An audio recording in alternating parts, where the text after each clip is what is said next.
Summon Sign is brought to you by you. If you want to learn how to support our show, go to patreon.com/laststandmedia.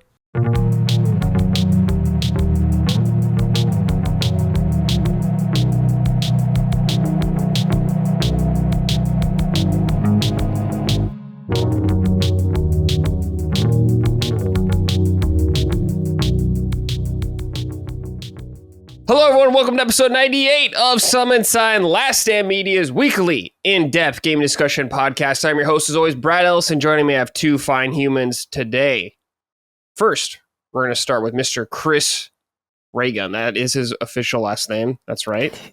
Chris, what's going on, man? How are you? I'm doing all right. You know, it's another day. It's Monday. I don't normally record on Mondays. Yep, you know, that's true. But that's when these shows are. Yep. And so I'm like, normally on the weekends, I'm really irresponsible, like with my time. And then I go to sleep at like 3 a.m. and I've done it again. Ah, yes. So I'm a little off, but I had time to get my coffee beforehand. That's why I texted Brad before. I was like, hey, what time are we recording again? Just so I know. I was like, okay, I have time. Oh, yeah. I have time to caffeinate myself. But I'm totally always fine with delaying the episode if people need time to get coffee or something like that. Because I get it. Sometimes if you don't have coffee, man, it could be a real drag. Anyone, me included. Just like, fuck. Yeah, don't talk to me until I've had my coffee. I'm gonna get one of those shirts. I'm gonna get Live, Laugh, Love. Yeah, that's like millennial on my cringe wall. shit right there. Yeah. Micah Moriarty. Micah, how are you today? I'm well, thanks. This is perfect because Chris and I, completely by accident, wore our matching sweaters. The Buttfuck Brothers are back, baby. Oh, I'm excited. Excited today. But yeah, Brad, you'll get yours in the mail today, it said. Yes. So keep an eye out for that. I'm very excited. Crewneck sweatshirt, Sacred Seasons greetings. Sorry they're not available anymore. We had pre-orders for them. They're gone now. But if you want other merch, go to lastdaymedia.store. Micah will send you a bunch of merch over there. We just got beanies in stock recently, right, Micah? Yes. It's getting chilly. Cover your dome. Hide your bald head or your ugly hair. I don't know. Hide it. Don't let the world see. It's like, oh, what is that? The SpongeBob thing. I think that's like a fan edit, but it's like the bald thing of him just saying bald. I've heard it before. Oh, you know, that's real. Okay. That's in the SpongeBob movie, I think, when they find out King Poseidon's bald, and then they're like, "You're bald," and everyone's like, "Bald." Man, dude. I think that when I see bald people. I wonder if bald people got offended about that. Or if they're like, yeah, that is what it's like. Yeah, I mean, probably, but like, I don't know. Who's going to... It's like one of the groups where it's like, you're not going to... If you get like angry fan mail or like angry like emails being like, hey, we don't appreciate this as the bald community. You're like, okay, wear a hat. What are you talking about? Yeah. They have no power, it seems like. Yeah, the bald lobby is very weak. They even get... I actually felt bad about this. I was listening to a sports podcast and they were talking about what's called hat fishing, which is catfishing, but it's bald people who wear hats 24/7 and like you don't know they're bald. And I was like, you gotta leave bald people alone. Like you can't call it hat fishing. Yeah. They're allowed to wear hats. You know, they don't want to get sunburned. They want their head to get cold. It's not necessarily hiding anything. I don't know. We're taking it too far with the anti-bald stuff. Only ever wear hats? Like every picture's a hat. So I did know someone like that. And it is just one of those things of like, you sleep in that fucking thing. I mean, now we're taking it too far. It's like, we're in the house, dude. Take the hat off. But I don't know. I don't know. Yeah. Well, whatever. We love you, bald bros, I should say. We do. No shame. We do. Let it shine. I'm going to read this really quick from Juswana Sakaguchi. That's right. Juswana Sakaguchi. God damn it. This is our audience. I love it. That's like the Simpsons call it when they'd call Mo. Yeah. It's good shit. I'm just going to put it up here, though, but it said, I want to just keep it up to all of you at LSM. I don't have a lot to look forward to, but these shows give me some relief from the wild ride I called life. For real, these shows mean a lot to me, so thank you guys. Stay sexy, bitches. Damn. Thank you, Sakaguchi. Sucky-aguchi? I don't know how you say it. Appreciate those kind words. Micah, what do you think of that name? Think that's a top tier name? hysterical. I love those type of names. Colin had shown me this clip of somebody at like a public forum, and like they sent in a bunch of fake questions. The guy's reading them off, and it was like those Simpsons type names. And then at the end of it, he was like, "Oh, I see." And it's like, I mean, you say that if you read like 6 of them, you know, it's like you can't act like you got out, like you didn't figure it out until the very end, guy. Like, yeah, that's good shit. I'm a big fan of that. Chris, I gotta know. You're wearing a sweatshirt now. Is it cold enough for you where you're at? Finally. Yeah, I mean it's getting there, kind of. Like it's still pretty warm. I mean, let's be real. Like it's not New York November, but it's right. it's getting to the point where like it's consistently now. Like sometimes it's warm at night, sometimes it's a little breezy. Yeah, and you never know which one it's going to be until the day it happens. So it's like, all right. That's fine. I'll wear a sweater. I'll wear a sweatshirt. It's good. That's like the coldest it gets here. Yeah. I'll take it. It's going to be 80 degrees today, though. So, like, it's. I know. I just saw. It's going to, so it's completely schizophrenic. But it's going to drop for me, right? Like, pretty much after that. Thank God. It might get a little rain. We need it. In this dry ass state. That always bothers me when people say that. We need the rain. Like, we do need the rain, Chris. Whatever. We always man. need like, it. We're in a fucking drought constantly in this state. I've never been in a situation where I'm like, oh hey, you know what I really need right now? Rain. I've never once felt that in my life. Well, because we don't fucking live in like the 1300s and do rain dances to grow our crops or anything like that. But you know this, the water reservoir needs it and all that shit. He's trying to play it off, Chris. This is just an old man thing. You're just not old enough yet. Colin literally, because last night I'm older than both of you. All right, so exactly. We were going to Five Guys. Torrential downpour happens. The road like immediately started to flood, and Colin's like, "We did need a good soaking," but I'm like, "Jesus Christ, bro, we're gonna die out here!" Like, no, we're just trying to get to Five Guys. It is like the rain was coming down, like like in sheets, like you can't see nothing. And he's like, "We did need this," and it's like, we didn't need this. I don't need this right now. We need it. I love that. I always love the sentence "we need it" for rain, because it's that's how you can card people, I think. Yeah, we need it. Like if you're like a bouncer at a bar, you'd be like, "Hey, what do you think about this rain?" And they say we needed it. You're like, "All right, come on." Yeah, just wait till you get older. You'll be look outside one day at Chris and be like, "We needed this. This is good." Yeah, I do. It's like I don't know. It's like how you become your parents a little bit when you get older. It's inevitable. Yeah. I think for me though, because like I moved here in the middle of the drought, and so I was like, "Bro, it's like 75 degrees at midnight on Christmas. This is awesome." Mm-hmm. And then like we got rain, and then it sucked again. Like it was more like I was living in like Pennsylvania. And I was like, oh, what? This isn't what I was promised. I was promised I could go to the beach in like January. Yeah. Now I can't really do that. It's fucking freezing in January. Yeah. It's still a little cold. You can do it, but I guess who the fuck wants to though? I don't know. It's just kind of cool to. It's like one of the main benefits of being out here, you know? Yeah. So it's like I don't need this rain.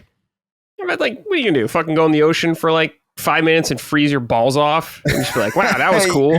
You know what we need? What we need is a drought. We do need a drought, dude, to dry up the ocean. Yeah, right. We need 10 years of no rain. Exactly, dude. And then I think we'll be back on the ocean. Track. Yeah, sounds like good shit. Anyways, I don't know what the fuck we're talking about. Pair of Shoes wrote and said, "Hello, Age of Bradford, Chris Patch, and the Tales of Micah Remastered. Thanksgiving is coming up, and you're transported back in time to the first Thanksgiving. All 3 of you must come up with a meal to cook as a group of 3. What will you cook? Who's the main chef? Who's directing everyone? Will you appease everyone and bring peace? Thanks for the awesome shows, and have a great rest of the week." All right, Micah, you are the cooking expert here. I feel like we need to cook something that would just freak everybody out, though. I mean, first of all, whenever people talk about time travel, and it's like, I'm not bringing my black ass anywhere like past the 1800s. We're not going back that far. I don't even want to go back that far. All right. So I don't know how they'd appreciate me being there, but you know what we got to bring, Brad, is canned bread. We have to imagine their surprise at like, what is this cylindrical tin? And then you open it and a loaf of bread comes out. They're gonna lose their fucking peasant minds, dude. The idea that they would know cylindrical doesn't work.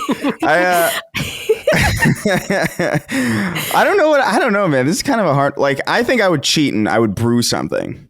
I would make some coquito. That's like a.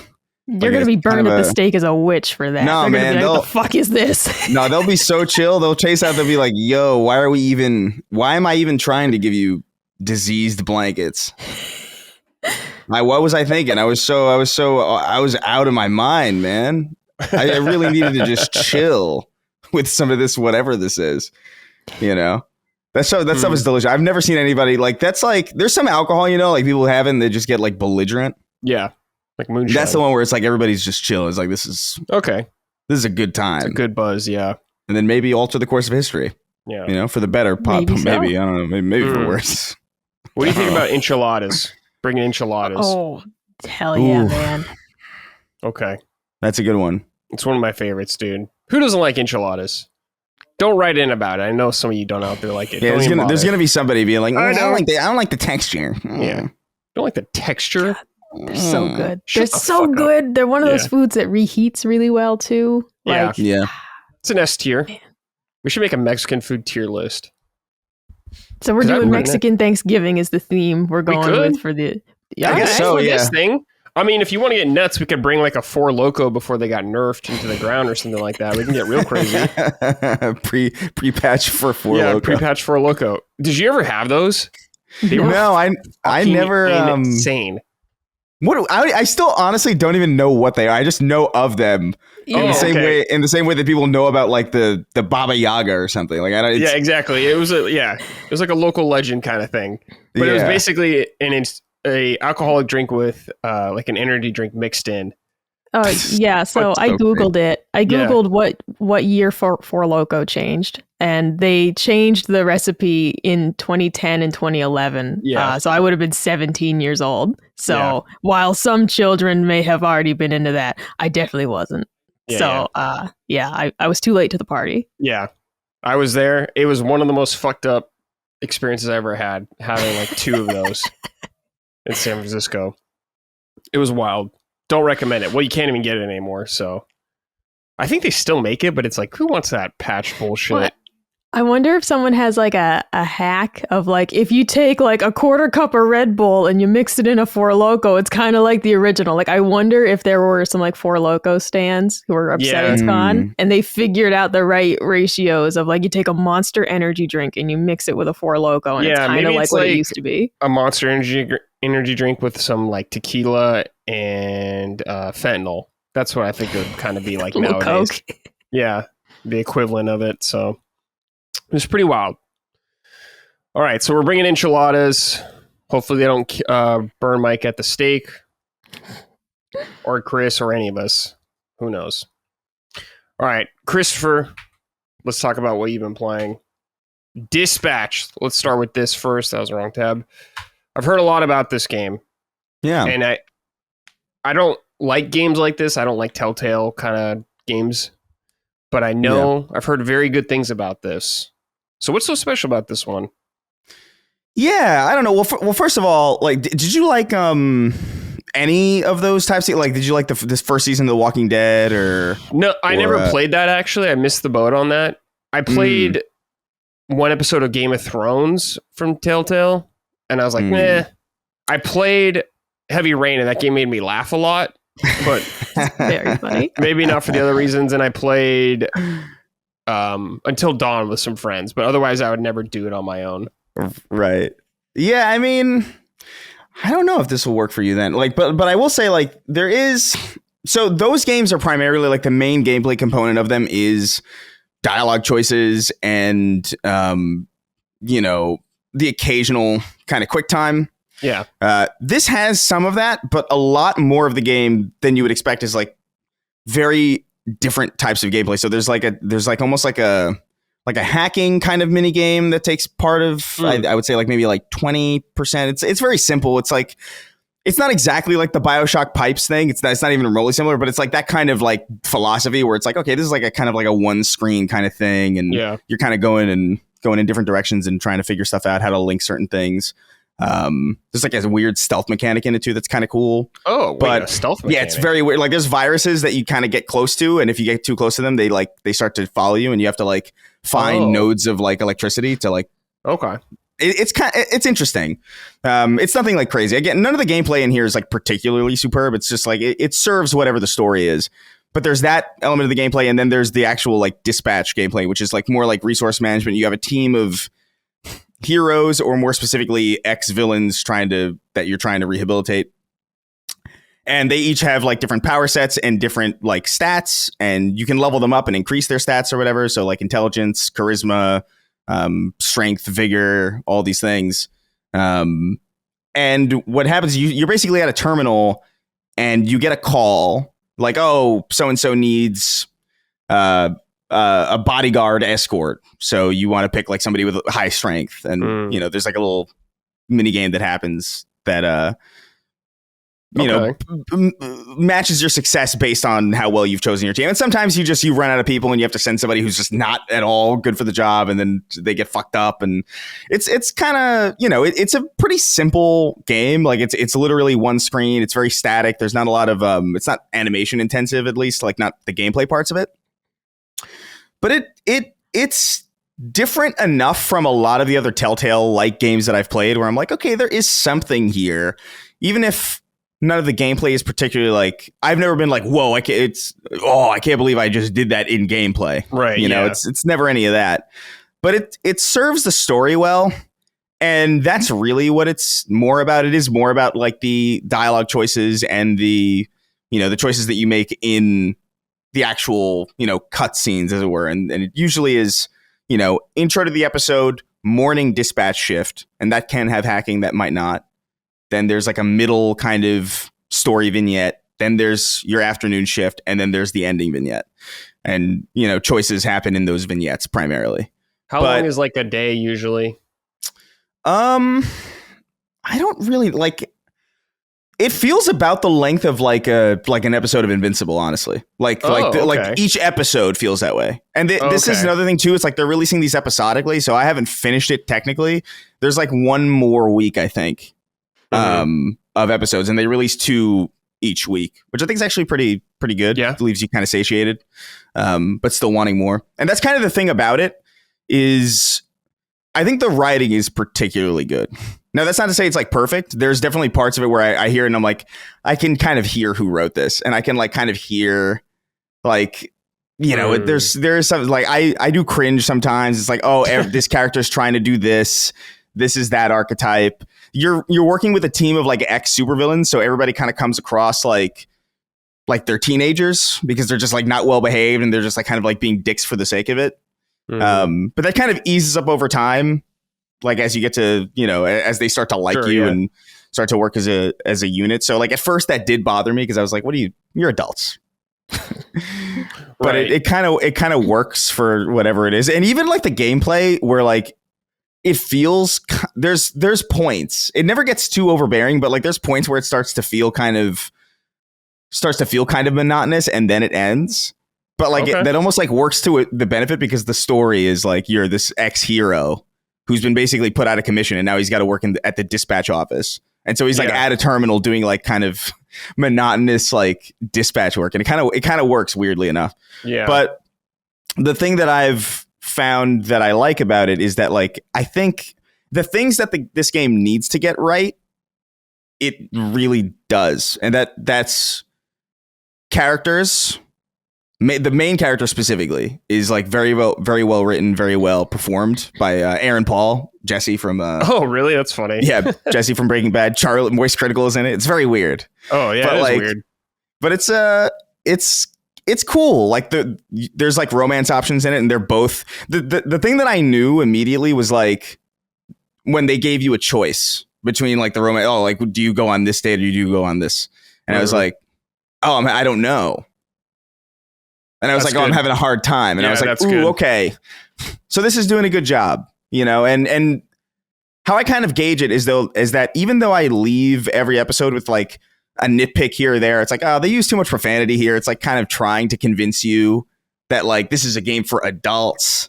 So like You know, like it's like over cursing. Where like I don't even mind that shit too much. Like I curse like a sailor, really. Like not even on purpose. It's just kind of how I grew up. But like there are certain points where like a conversation's happening. It's like, geez, this is so much that even I'm noticing it. Yeah. And so like I'll leave every episode with like minor complaints like that, where it's like, oh, that was paced a little awkwardly, or like that was a weird line of dialogue, or that joke fell flat. But like at the end of every episode, I'm like, oh, I do want to see what happens next. Mm-hmm. Like I am invested, and I do care at this point. But yeah, go ahead. No, go ahead. I was going to say, you're kind of talking about how like a certain couple circumstances where there was like who to date and you didn't really know who to pick. I think that's really fun in games, and I love stuff like that. Has there been any moments where things have just gone completely unexpected from what you intended, where you pick something and you're just like, oh shit, everything just flipped on its head?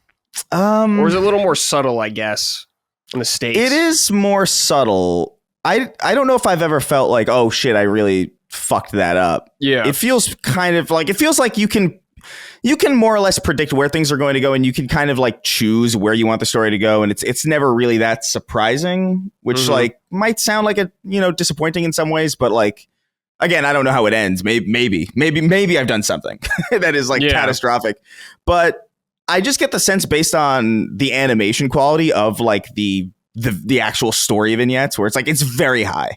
It's like easily like kind of like invincible territory, and I don't say that just because it's like the same kind of superhero kind of genre or whatever. Right. Like it really is it's very high quality, to the point where like I would imagine that like, yeah, okay, I could see, I guess, why like maybe a small studio would maybe want to be a little bit more direct or intentional with the things that they animate, and not vary too wildly. I am curious to play through it again, because I would imagine that just the romance option alone kind of probably impacts things pretty drastically, but I don't know that for sure. I'm only assuming that. Yeah. But yeah, I mean, as of right now, I think I have a pretty good idea of how it's going to end. Like it's somewhat predictable.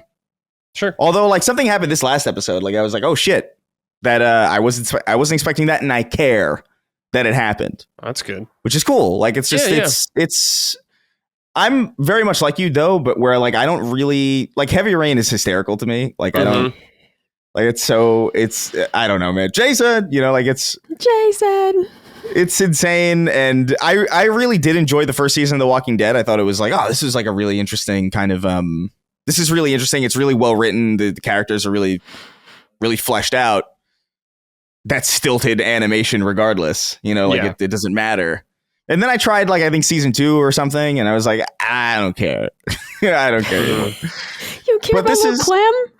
I don't give a shit. Like you served your purpose. Like I'm good. I don't need any more. I'm like that with a lot of things though. Like I wish things would end more prematurely so that they wouldn't get worse. Like it's always a tragedy. Like because I'm looking at Stranger Things right now coming out. Like season 5 of Stranger Things. I'm like, bro, I wasn't even living here when the first season of that show came. Like that's how old are those kids now? Aren't they like in their they're like 50? They're like dude, like Millard Bobby Brown adopted a kid. Okay, like she's fucking in real life. She's married and adopted a kid. That's how fucking old these people got in what was supposed to just be 5 seasons. It's absurd. Okay, it is. Yeah. They're all like she's 21. Yeah, damn, she married and adopted a kid at 21. Okay. Yeah, I was like, what? Yeah, why not just have one at that point? But I don't know. That's just like that's so young to adopt a person. Like I don't know. That seems like a crazier decision to me. It does, right? Than to just have a baby at 21. That just I'll adopt a child. I guess I get it. That's morally probably the right thing to do. There are a lot of unwanted kids or whatever, but sure. I think she's I think she married Bon Jovi's kid. I can't even. Which is also just another layer of weird. There's so much going on here. Bon Jovi's kid. Anyway, I don't know how we got here, but like it's. I genuinely do not remember what the fuck I was talking about, so I'm just going to say the game's good. Things that it would be better if Stranger Things ended early. Oh right. Oh no, yeah, The Walking Dead, right? Yeah, like I don't know. I like those characters, but I was satiated, and so like I didn't need more. You got to know when to stop. Yeah, same thing with the real Walking Dead also. Jesus Christ. Yeah. Yeah. Same thing. So I know you haven't finished this, so this is maybe hard to answer, but how much do you feel like there's been a lot of variety in the decisions you've made? Like lots of options. Do you feel like it kind of butterfly effects out in a lot of different directions, or does it seem a little more contained? It definitely seems a little more contained. It feels like more like you're able to determine what kind of character the main character is, less so like. But again, like I guess I would have to replay it. You know what I mean, to really know. And I do plan on replaying it, which I do think says something about it. You know, there is something about it. It's very charming. It's fun to watch. It's so well animated. It's crazy. Cool. Like it really like there's a lot of and I'm sure maybe you've seen it, like some shows or, you know, some games even that try to get away with like the 2D in 3D kind of thing. Like it's like, or like, are you guys familiar with like Ruby from like Rooster Teeth? Yes. You know how that like, that's like a 3D anime, but like, it never feels like it feels more like 3D than it feels like anime. You know, like it feels like people fucking around in Gary's mod more than it does a show. This is like Dispatch is probably like the best example I've seen of like 3D feeling like 2D, like proper 2D animation. It's like it's blocked super well. It's like keyframed really well. It's shot really well. It's edited really well. It's just like everything about it's like really, really like solid to the point where like sometimes I do forget that I'm playing a game, but like I'm okay with it because it is. I mean, that's what these kinds of games are. But like it never has that awkward, stilted like Walking Dead feel or this dependence on the player that what is it that like Heavy Rain or Detroit Become Human have, where those are more arguably like more real games that demand 100% of your input to even progress even slightly. This kind of goes along and it kind of pulls you, and you know choices will come up and you better make them. And but so far I've seen like the main impact that you can have is, I would imagine like your relationships with the other squad mates and how they respond to you during missions, or maybe like how they'll feel about you throughout the story, because like your decisions and your like what you have to do never really changes, but like I guess there's like more timidity or like more, you know, strictness or kind of like a middle ground that will end up doing certain things. One thing I do like is how there's a Superman character kind of in the game, and they subvert that kind of character in a really like in a way that I like a lot. It's really boring because every time I see a Superman hero, it's like, okay, you're either Superman or you're evil, you know? And I like what they do with the Superman character in this. It's like, it's entertaining and weird. Okay. But yeah. Cool. Micah, do you have any interest in playing a game like this? I don't know where you stand on games, kind of like the Telltale style. Oh, yeah. I love the Telltale games. I haven't played all of them, but so my first boyfriend and I, we played through The Walking Dead together. We played The Wolf Among Us, which is my favorite, and I'm still waiting for the sequel that they said will happen. Right. I don't think it's going to happen. We played through the Batman ones together. Like, we loved those. Did not like the Borderlands one, but that was fine. Yeah, the thing is, though, when we'd play those, we would take turns making the decisions. And we did the same thing in like Detroit Become Human as well. Like we would take turns making the choices. So you end up with a kind of like very weird story, because it's like, well, sometimes we had like completely opposite goals. But I love those type of games. And Chris talking about this also reminds me of This Is the Police, which I fucking love that game too. And Chris, if you haven't played that, oh dude, okay, the first one. The first This Is the Police, very similar of, it's a static screen and you're sending out officers to different crimes. There's also this like understory of like corruption. You are being like threatened by the mob and you have to decide like when to give in, when not to. But it's like excellent. It's also, you know, fairly quick to get through. But like you got to manage like your cops calling out and shit. This is very much the type of game. Oh, yeah. So I loved that game. I played like a disgusting amount of it like in a day because I was just hooked. So I'm going to keep a note on this one once it's all done, because I hate waiting for things. But this sounds right up my alley, because This Is the Police and the Telltale games. I love those. Yeah. Yeah.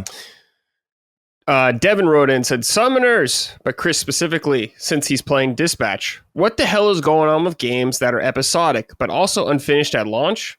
I got sucked into the story of Dispatch and found out that the last 2 episodes are locked until November 12th. The story, gameplay, and all that were really clicking with me. Then blam, you get hit with a brick wall of incomplete content. You almost get punished for supporting the game at launch. Why not just wait to finish the game before launching? Have a great show. Chris, what do you think about this? Yeah, do you like the episodic release, or do you kind of prefer it all at once? I generally prefer all at once. Just because, I mean, dude, I paid for something, you know, like right. give me the thing. I am also kind of a binger. I don't love I don't love the episodic structure of television in general. Like the idea of like, oh, I gotta wait a week. Like right now, I just started watching Vince Gilligan's new show, Pluribus or whatever, with like Rhea Seehorn. And I'm like, the first 2 episodes, I'm like, this is really good, of course. But now it's just like, okay, I'm gonna forget to keep up with this. You know, like I'll wait, I guess, until it's over. So like I don't know. I'm kind of 2 minds. I do think, like me personally, I don't love it, but I don't think it feels like incomplete content in the context of Dispatch. It does feel like they're going for like, because it does feel like they release 2 episodes every week, basically. And so it does kind of feel like every 2 episodes builds up to like kind of like a crescendo that you're meant to kind of discuss and talk about. And I do think there is an element of, you know, I mean, that's what got me to check it out, because like people were talking about it specifically within the context of like episodes, and they weren't talking about like, oh, I just played Dispatch and it was good. Like that might have convinced me over time, but like it was the consistent stream of like people talking about it for weeks was like, all right, I guess I'll check it out. Right. And so it does kind of work in some way for these types of games. I would never want this to happen with like, oh my God, like if Judas came out or something and like you could only get through like the first station and it's like, wait till next month. And it's like, no, I would, that's demonic shit. Yeah. But I think for a game like this, it works. You know, like it gives you kind of something to look forward to. Like I'm kind of looking forward to this Thursday or this Wednesday, I think is when it came. I'm not exactly sure what day it is. I just know the days. I know it was before Sacred that it came out. Yeah. And so like I'm looking forward to it. And it's kind of a nice feeling, you know? It's cool. I get it. And it also helps that this isn't Vince Gilligan or something. Like this is like clearly a bunch of talented people, but like it's very imperfect, and it's interesting. It's just interesting enough to be like, okay, I want to know what happens, but I'm not like sweating that I can't. Yeah, it's not get to the rest of it. Or some shit like that. Yeah, it's not like dude, I would lose my fucking mind and I have, by the way. Because dude, I watched the first episode of Breaking Bad and I was like, yeah, maybe, and then I remember like waiting years. And then the final season was airing, and I was like, okay, cool. Now I'll watch it. Yeah. Because I could just watch all of it. I am that kind of person. So, like, I get it. But I also think I understand why they would release it this way. I think it makes sense for the type of game it is, for the tone that it is. It's a very invincible toned kind of show, game, whatever. Yeah. And so I think releasing it the way that those release, I think makes sense. Yeah, I agree. You know, it is trying to channel kind of that television, the water energy, cooler, I suppose. Yeah, water cooler conversation type stuff. So, it makes sense to me, but I understand why people don't like it. Luckily, you could just wait if you don't want to. Just wait a couple weeks. Yeah. Micah, since you've played a lot of Telltale games, how do you feel about episodic style of gaming? Oh, yeah, I would always wait, like usually until they were all done, because I just want to play through it. I don't want to wait for the next one to be released. So usually I would just fucking sit on it until all the episodes are out, avoid spoilers best I could, and then it's like, all right, now we can jump in, because I can't do that shit. Yeah, forget it. All right, Micah, let's move on to what you've been playing, which is, we're going to start with Tales of Xillia Remastered. All right. Another Tales game. Have you played the original when it came out at all? No. So, the first Tales game I ever played was Tales of Hearts R on Vita, and I got it on sale for like $1.99 during like a PlayStation summer sale. I'd never heard of the Tales games, but I was like, this sounds really cool. I'm going to check it out. And I loved it. And so in that time, I played Tales of Grace's F. I played Tales of Berseria when it came out, and I played Tales of Arise. So that's what I've played up to this point, and this is my first time playing through Xillia. And so far, I really like it. Right away, you have a choice between protagonists. I did Google like what's the best one for your first playthrough, and people recommended Jude, who is like this medical student. He's young, and he kind of like accidentally finds himself on this adventure. And then the other character is this like mysterious woman, and you don't know much about her. And people had just said that Jude's storyline is better set up for a first playthrough. His intro kind of just meshes things together a bit more cleanly. So I was like, all right, I'll go with that. And like the basic premise of the game, this is a world where humans and spirits coexist. The humans are able to like directly work with spirits and like channel, mana from them and shit. Like it's at the point I'm at right now, it's not extremely clear the depth of everything like that you use the spirits for. You can't see them. But like they're around. Like there's a part in the game where like a street light goes out and he said, oh, something scared the spirit away. So like the spirits are controlling the lights type deal. Like what looks like a flourishing like electric city has this cool undertone of actually these are fucking like ghosts doing this shit, right? And that's pretty cool. That's pretty cool.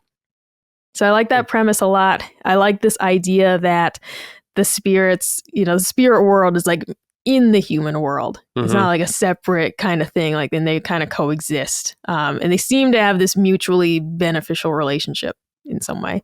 And so this is like super early in the game. This is also the official description on the Bandai Namco website, so not a spoiler. But the game starts off with you discovering like a government plot that is affecting the world's supply of mana. All right, I'll still stay somewhat vague, but you've uncovered this plot, and now your goal, seemingly, is to restore the balance of mana and stop the government from over-harvesting it type deal. I don't know, seems a little Final Fantasy VII in that regard, like Shinra and all that shit. So good, it's a good motivation. Yeah, we all hate the government. That works. That's fine. Yeah. I'm motivated to go on this adventure now. And the combat so far, very fun. If you played a Tales game before, it's pretty familiar. You have your standard attacks, and then you have your arts, which cost points during the battle. I think they're TP points. They always call them something weird, but you've got one button to do a standard attack, and you can do unlimited of those. You have a different button to do your specials. You can then assign your specials to like the right stick for quick actions. So like up on the right stick will be healing, and like you can left and right will be different attacks. And those are on a gauge that needs to refill by doing normal attacks. Another neat thing in this one is you have these link attacks. So you can link up during battle with any of your party members, just one at a time though. And they kind of mirror you. So if you approach an enemy, they'll flank the enemy and get behind them. And then they do different things. They behave differently. So one of the party members might hold the enemy in place while you wail on them. Like they'll behave somewhat differently. Doing linked attacks fills a different gauge. And if you fill up that gauge, then you get overdrive, I think they call it. These like overdrive attacks. And then you just keep doing special attacks for several seconds. You can just like spam them. So that's fun and kind of chaotic. I don't love the link attacks only because it slows down your movement. Your movement feels a little sticky because it sends it like you link and then you kind of feel like you're both like moving around like, I don't know. It just feels weird. It feels weird. So I use that when I have like a big enemy. It's worth doing for sure. But your party members will also link with each other. If you don't link with them, they'll link up and do that. So it's not super necessary for every battle. You might find it fun. I just found it to feel a little sticky. So I don't necessarily love doing that. But it is cool to get like, oh, now we can spam all our specials. It's very flashy. Right. In classic like Tales game fashion, it's very flashy and there's a lot going on screen. It's very chaotic. I like that. There's a lot of management in this game. It's not too extreme, Like Fell Seal is a game where I was like, damn, I've spent 20 minutes fucking managing equipment and skills right now. It's not that bad. There's just several layers to it. You have equipment, you have points to spend on your base stats, you have points to spend unlocking skills, and then you have like different skills, and then you have your arts. So like you have your skills, then you have your special attacks, and then you have your base attributes, I should say, and then the equipment, of course. Mm-hmm. And then you got to manage what your allies do during battle, like the automatic stuff. There's a menu to kind of manage what they do, or do they focus on healing? Do they focus on whatever, So there's a good amount of like mucking around in the menus, but it's not as involved as some other games I've played, like Fell Seal, where it's like, shit, I really just spent 20 minutes doing that. I also don't have too many party members right now, but a little bit of management, not nothing crazy. But yeah, I like the game a lot so far. I'm only a couple hours in. No random battles. Fantastic. One of my favorite things about Tales games is typically the enemies, on screen. So I hate random battles. That's one of my worst things in JRPGs is I fucking hate a random battle. It just stresses me out. You're like 3 steps from a treasure chest and then bam, you get hit by an enemy. I hate it. Hate it. So I like that all the enemies are visible on the field. They also show you on the map like treasure chests and bonus items to collect. That's pretty cool too. To not feel like you're wasting time, like, oh, I'm going to go all the way down this corridor and there's nothing down there except enemies. Mm-hmm. Instead, you can see, hey, there's a treasure chest down there. Yeah. I'm going to go get it. Some people might not like that. Some people might feel like that's taking away from the sense of adventure, but I love it. I love a map full of shit and collecting it all. I'm not surprised you're marrying a Colin. Talk to me about like the cast. Are you into the characters? It's a little weird. So they seem like they're friends too quickly. It's because, all right, this is a game where you don't know these people. This isn't my friends and I going on an adventure and like we have a bond and it's like these are complete strangers.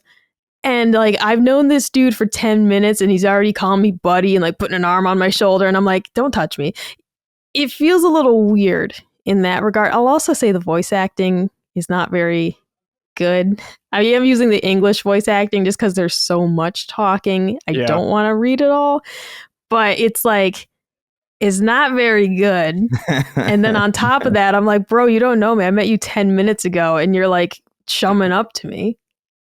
Or like, without like saying too much, it's like, the main character has this deep sense of obligation to help, and he doesn't know these people. He doesn't know them at all, and he's like, I must do it. And it's like, why?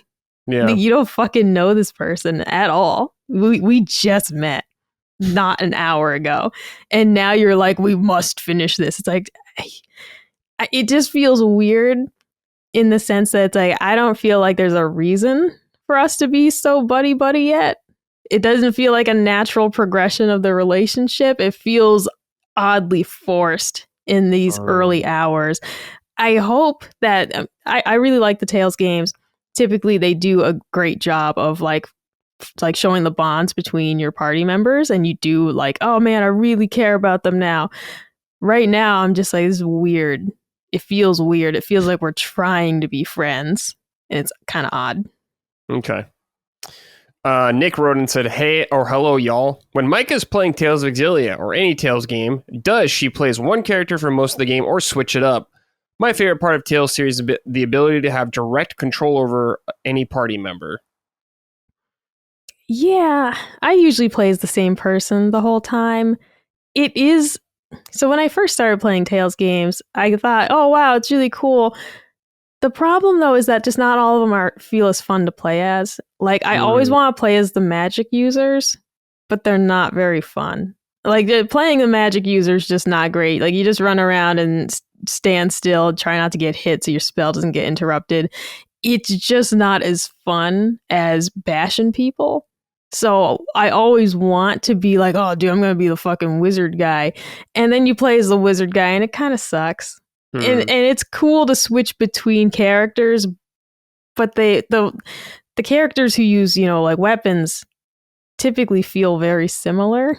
So you're seeing different animations and stuff, but it doesn't really feel that different. Right. You're still like doing standard attacks and arts, and it just kind of feels a bit the same.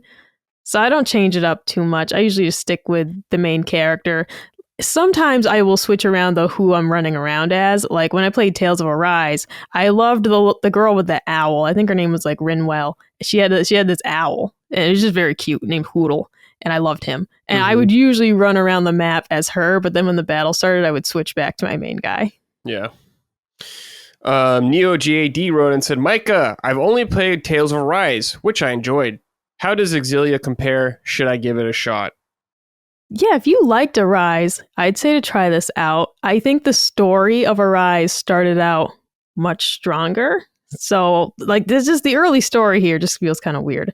But in terms of gameplay, it's extremely similar. The Tales games kind of do just have a similar feel across all the ones I've played. So if you liked Arise, I would definitely give this a shot. I will say, like, I don't think the character design is as pretty. Like, not like graphics wise, even just, I think Arise just was a beautiful game and I loved the outfits. This one just kind of, I just don't love it as much. I'll try to be like a hater. I just don't love it as much in terms of like the visuals, but the gameplay is definitely fun. The map is excellent. You really have a lot of control over what you can see on the map, and just, it's very helpful. You never feel lost. That's for sure. So yeah, if you liked Arise, I would check this out. Okay. Very nice. I played some of the original version, Micah, and I remember it being okay. I did not finish this game, though. Oh, all right. And because you liked, is it Tales of the Abyss, the one that you like? No, Vesperia is my favorite one. Vesperia, okay. Yeah. But, yeah, I don't know. I'm not as huge on Tales games, I think, as a lot of people. I like them, but I'm just not, like, super into them, so I don't play all of them, sadly. But I'm happy it's getting remastered, or did. Yeah, I think they have different strengths. Like, in terms of story, Berseria is my absolute favorite. Yeah, I haven't played that one, really. Oh, dude. I haven't. I just haven't played a lot. That game made me cry. It's also just, it's really cool because, like, the basic premise of that game is that you're playing as, like, the villain, which is sick and very rare. Hardly any games let you do that. So Berseria jumped out at me right away just because you're playing as you're playing as the bad guy. And that's sweet. So that one's my favorite in terms of story. Arise was really good. A little bloated towards the end of the game. You just kind of, but that's JRPGs, right? But that one's really good. I just kind of started to get sick of it. You get to a point where you're like, what the hell are we doing here? Like, what are we doing anymore? I don't know. Yeah. But I feel like I like the Tales games a lot. I get excited, and it's like, oh, a new Tales game. That's sweet. I will admit that I don't think they're S-tier games, but they're fun. And this one, like on How Long to Beat, is in like the 30 to 50 hour range. And I find that much more approachable for a JRPG than some of these like 80-hour sagas, right? So absolutely. I prefer this instead of like, oh, it's going to take 100 hours of, I don't know, I want to say shitty story, but somewhat shitty story and fun gameplay. I'd rather have 30 hours of shitty story and fun gameplay. Sure, I get that. Chris, what's your favorite Tales of game? Tales of Listeria, I think is what I don't know anything. I genuinely am so ignorant. Like the Tales might as well be Roblox to me, in how little I understand about it. I think I might actually know more about Roblox. Some of them are too, like, Tales of Grace is F. The story is so ass. And, like, the main character's name is Asbel, all right? Like, it fucking... Really? Asbel. I think it was Asbel, but Asbel I don't know. It's what it's spelled right. Like, and anyways, it's just not very good. Right. And once again, the voice acting is even worse than this current one I'm playing. The gameplay is really fun. And, like, the overall story is no, the overall story is kind of lame too. I don't know. It also surrounds this like robot girl thing. You're really selling me. No, that's what I'm saying. It's like I get really excited when there's a new one, and then I start playing it. And I'm like, it's kind of janky. Like Tales of Grace's F. I played it on PS3. When the remake was announced for that, I was like, I'm not playing that shit again, and I'm not giving you another $40. Like that game was ass. So I can't really sell it to you because I like them. I think some of them are way better than others, and it's hit or miss. It feels very inconsistent. Even with the limited number of them I've played so far, it feels like some of them are wicked good and some of them are okay. Yeah. I mean, they are JRPGs, so they're kind of already outside of my wheelhouse anyway. So like I've never even looked. I don't even think I've even looked at with even slight curiosity at any of them. You know, like, 'cause I just like, I know this isn't. Because I know I've tried. Yeah. I've tried, like, I've played many of these, and I'm just like, these are not really my jam. Yeah, the only one I know of you playing recently is the 7 Remake ones. That's about it, and I played 7 Remake, and I liked 7 Remake, and then I played through about, I don't know, 50, 60% of Rebirth, and I was like, oh my God, there's so much shit here. Did you do those back to back? Yeah, I did do it back to back, which was like a mistake. I definitely burned myself out on it. But dude, I got to Rebirth, and I was like, I got pretty deep into it, and then I was like, I was in this factory as like the cat guy. Oh yeah. And I was like, I'm not even exaggerating, I have no idea what they're asking me to do. And I hate that I am this character so much that I just kind of put it down, and I was like, I'll pick it up later. But the problem is, like, now that next time I pick it up, I'm going to be that fucking cat in the factory again. Dude, it's like 10 minutes, man. You can do it. But dude, I hate just the idea that I should do it. Like, I'm so deep into that game, and I've 100%ed so many of the areas that it feels like a criminally incomplete game for me. Like in comparison to most other things, where I'm just like, but I'm sure I'll get over it at some point. I'll look up a guide to get through this boring, like, because I'm not even exaggerating. It is so, like, the second I see that character, like my eyes, you don't glaze. Like the robotic cat with the big Moogle?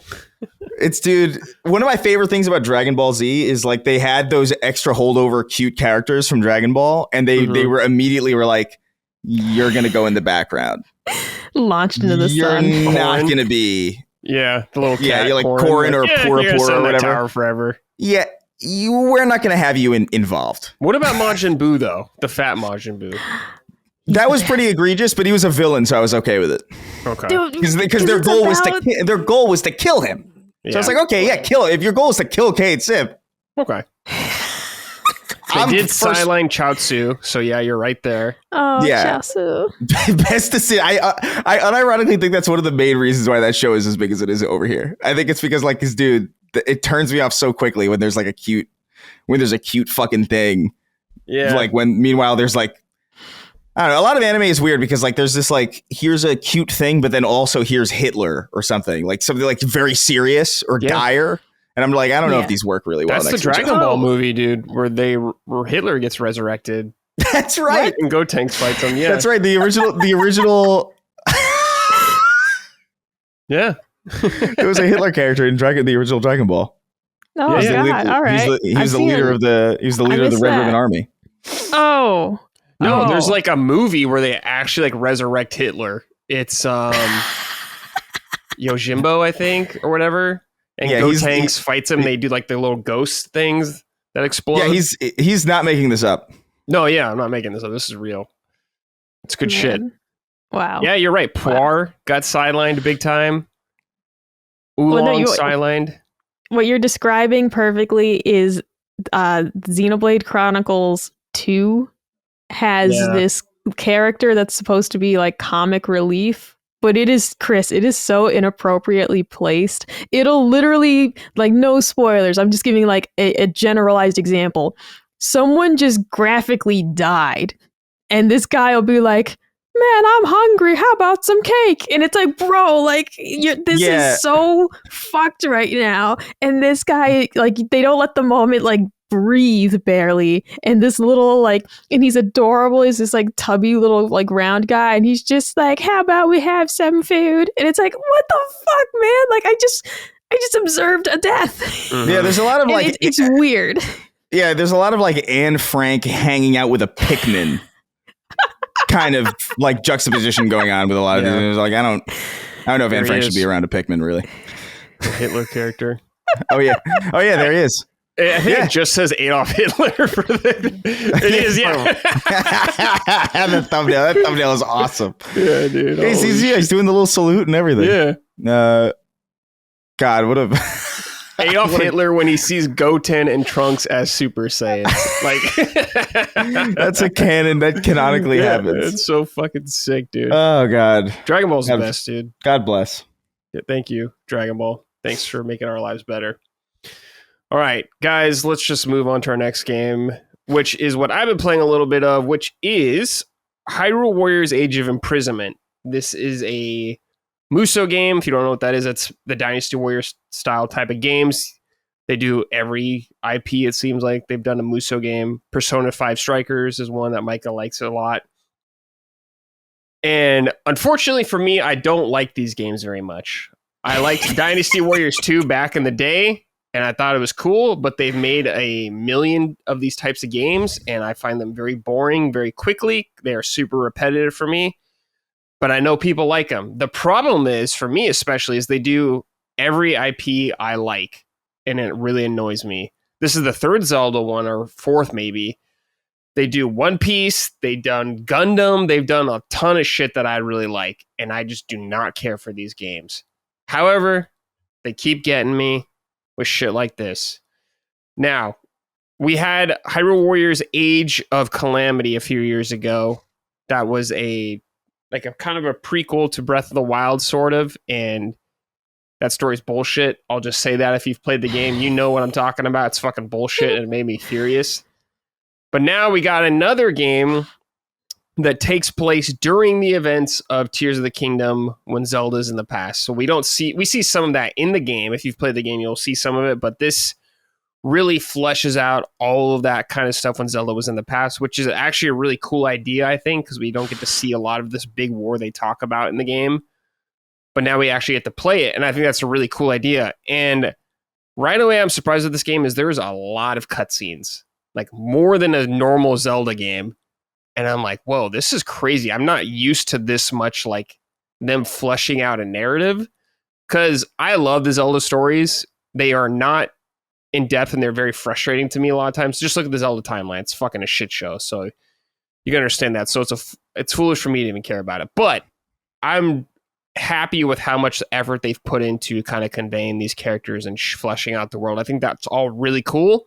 And I'm really happy to see it. Gameplay wise,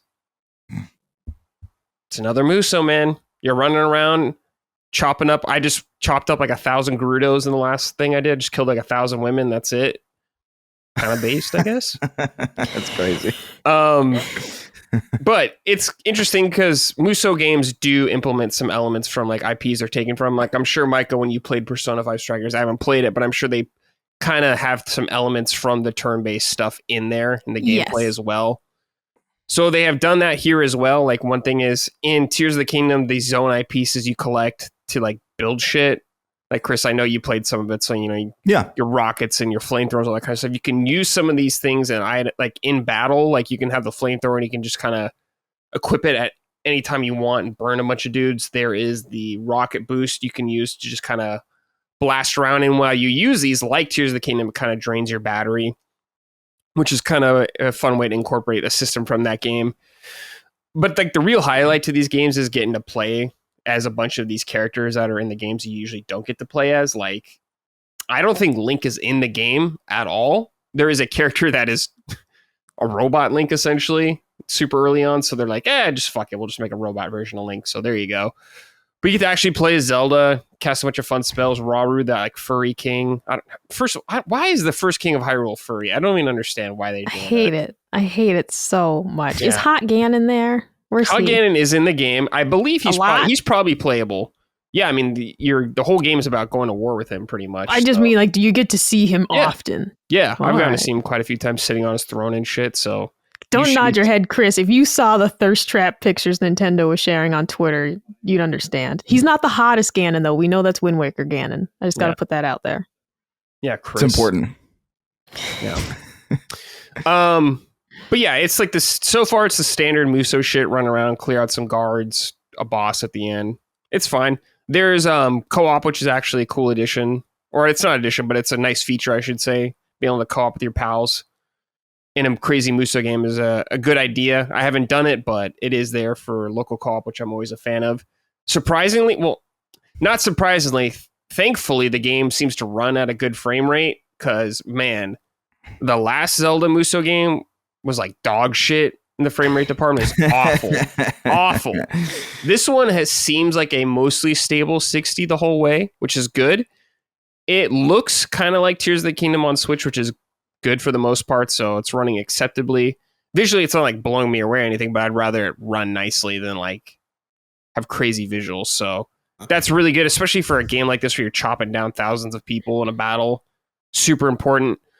I know there's some crazy characters later that they've kind of teased, like a little Korok who has like a little Robin Hood hat. I'm interested to play as him if you do and stuff like that. So I'm looking forward to that. But yeah, I think this is a long ass game too. It seems like there's a lot you can do, like a lot of side missions, upgrading weapons and all that kind of stuff.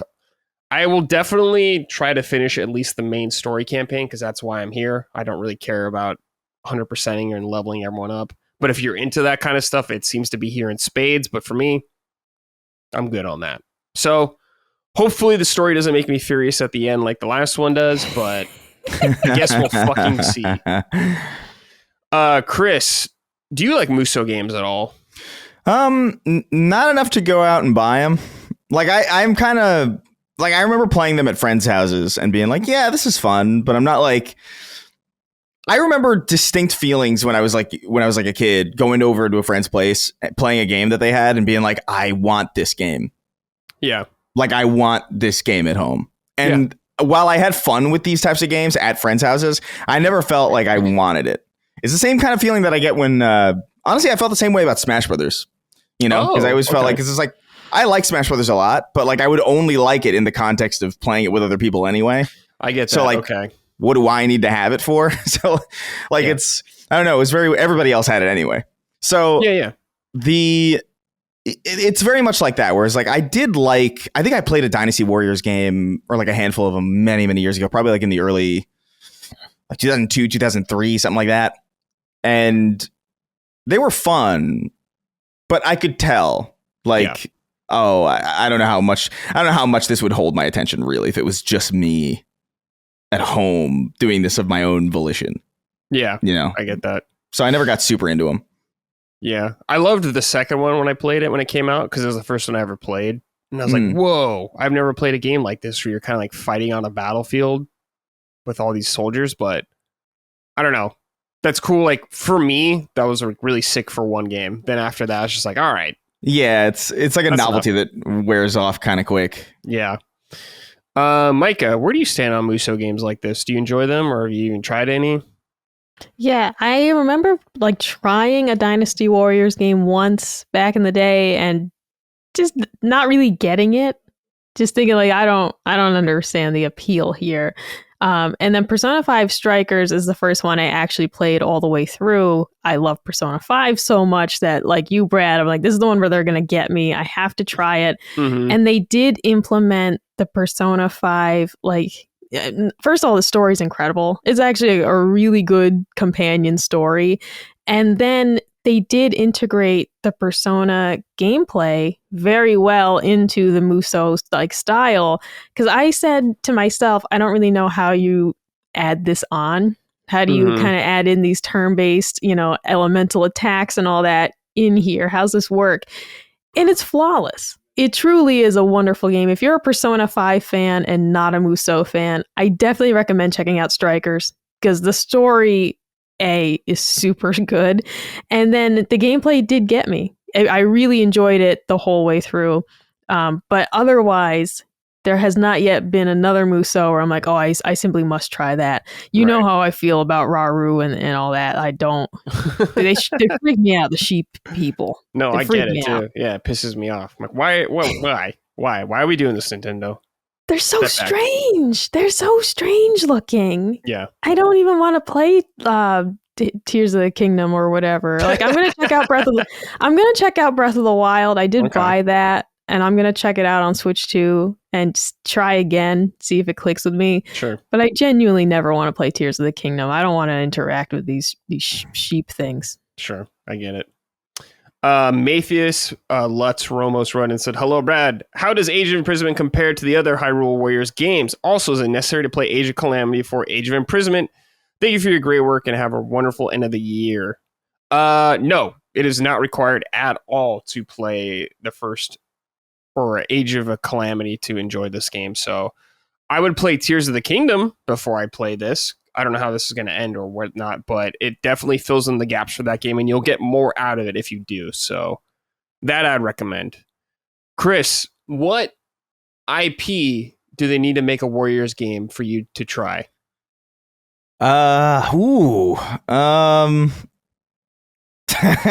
Splinter Cell. Splinter Cell? Makes no sense. No, I really, I honestly, I really don't know if I don't know. Maybe like not a Halo one, not a Destiny one. Well, Destiny is kind of Dynasty Warriors. There are certain raids and certain places in Destiny where it's just like you're just killing hundreds of. It just feels. I remember saying, "You'll like it. You'll like it." I like it in the context of like, oh, I'm getting like there's more than just this system, right? You know what I mean? I like it as like an additive thing somewhere else, but like as the entire premise for a game, it's just kind of like it's a little. I don't know. Maybe we have to go beyond games for you. Like TV, like Breaking Bad, Seinfeld or some shit. I would absolutely. Let me tell you something. I would the day one pre-order on a Seinfeld Dynasty Warriors game, just because I would absolutely need to see all their attacks and shit. What craven artistry would have to be employed to make that somehow real. And but I don't know. Dynasty, I don't know. Musou games are just like not tactics games are the ones where I'm like. I'm not super into tactics. I've played like a little bit, but like you can get a lot of IP into a tactics game to get me to jump into it. Right. Destiny Tactics, I'm all over it. Halo Tactics, I'm all over it. Fucking, I don't know, Bloody Roar Tactics. Fucking whatever. Bloody Roar Tactics, man, that'd be crazy. I'll play it. I have no idea what that could possibly be, but I'll play it. I would play that too. You're right. That's good shit. But all right, well. Yeah. That's Hyrule Warriors. Yeah, if you enjoy Musos, you'll probably have a good time with this game. But if you don't, it's not going to change much for you, probably. All right. Wait, Tony Hawk. Tony Hawk Muso. Where you're just skating around, like hitting people with your board and doing fucking Chad flips off of people's like a boombox attack or something. Yeah, you're grinding on people's skulls and shit. Rodney Mullen, Dark Star off someone's dome. Yeah, I would absolutely play that. Yeah, that'd be good. Okay, that's a good call. All right. It's time for Sort It Out. The same way we just talked about something we're not pleased with in the game industry that needs a little sorting. Could be a person, company, whatever, however personal you want to get. I will just go first because I just saw this recently or this morning. Todd Howard was in an interview recently with, I believe, GQ. And he said, Elder Scrolls 6 is still a long ways off. And it's like, dude, this game, you guys announced this game, I think 7 years ago now. And it's still a long ways off. Like, I like Elder Scrolls. I've only ever played through 5, but like, I can't imagine what it's like to be like a massive Elder Scrolls fan. Like Maddie or something like that. I'd kill myself. Like, this is crazy the amount of time that they're waiting for this game. Is this ever going to come out? It's kind of like a meme at this point. Yeah. Yeah, I don't know. Do you guys have any thoughts about? Well, I think I was always kind of under the assumption that they announced that prematurely because people were worried. They were worried about the perception of putting out Fallout 76, where they were just like, "Hey, look, we're trying this multiplayer thing. We want to let you know we are going to make another Skyrim or whatever, and it's not going to be this. So don't complain." So that's kind of how I always took it. I always took like that reveal as like, well, they're not really announcing this. Yeah. So like, I'm not that bad that shit. It is crazy that it's been so long since Skyrim though, Like, because Skyrim is like, 2011. So it's been, it's been a fucking egregious amount of time. So that's really sad. And that's a bummer. But I mean, I don't mind waiting for things if I think they're going to be good. Like, for me, I actually, again, just like I was talking about before, like, I wish things would go away and come back, give me a chance to miss them, you know, instead of just being like, oh, another one. I totally am like that too. I'm like, yeah, space out, but it's like, come on, dude. Yeah. No, for sure. Like, especially for something they already announced. It's not like the Uncharted game that's like being rumored, where it's just like, okay, it's been, when was Uncharted for? 2016? Yeah, so it's been 9 years. It's a healthy amount of time. People are, if I saw Uncharted again, I would be like, oh, neat. You know, it's been a long time. Like, I'm down for another Uncharted. But they haven't announced. It would be one thing if they were like an Uncharted 5. And then like 9 years later, you're like, where's this fucking Uncharted game? I think it's just going on? Painful for people because of all like the side projects they've done around it. Yeah, Starfield also. And failed to kind of get interest and all that kind of stuff. And I wonder if the expectations for this game are too high. Do you think, Chris? Yeah, I mean, probably. I actually don't know, because I feel like people in some ways are like down on Bethesda in so many ways that I feel like in some ways the bar is actually somewhat low. I feel like if they made Skyrim again, you know, and I don't mean like, you know, Skyrim Definitive Edition 2 or whatever the fuck, you know, I mean like if they made like the next Elder Scrolls more or less with the same design philosophy of Skyrim with only like a handful of improvements, I think people would be mostly happy. You know, like, because I think, you know, Bethesda games are weird. They're janky. They're arguably like very broken and very dated.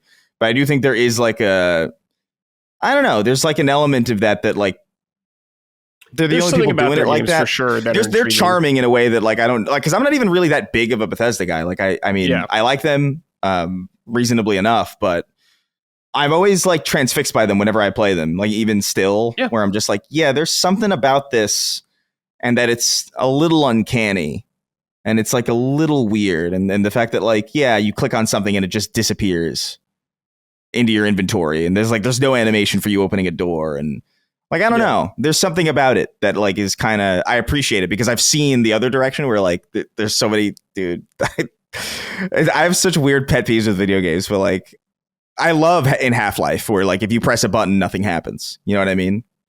Because it's like your imagination's filling it in.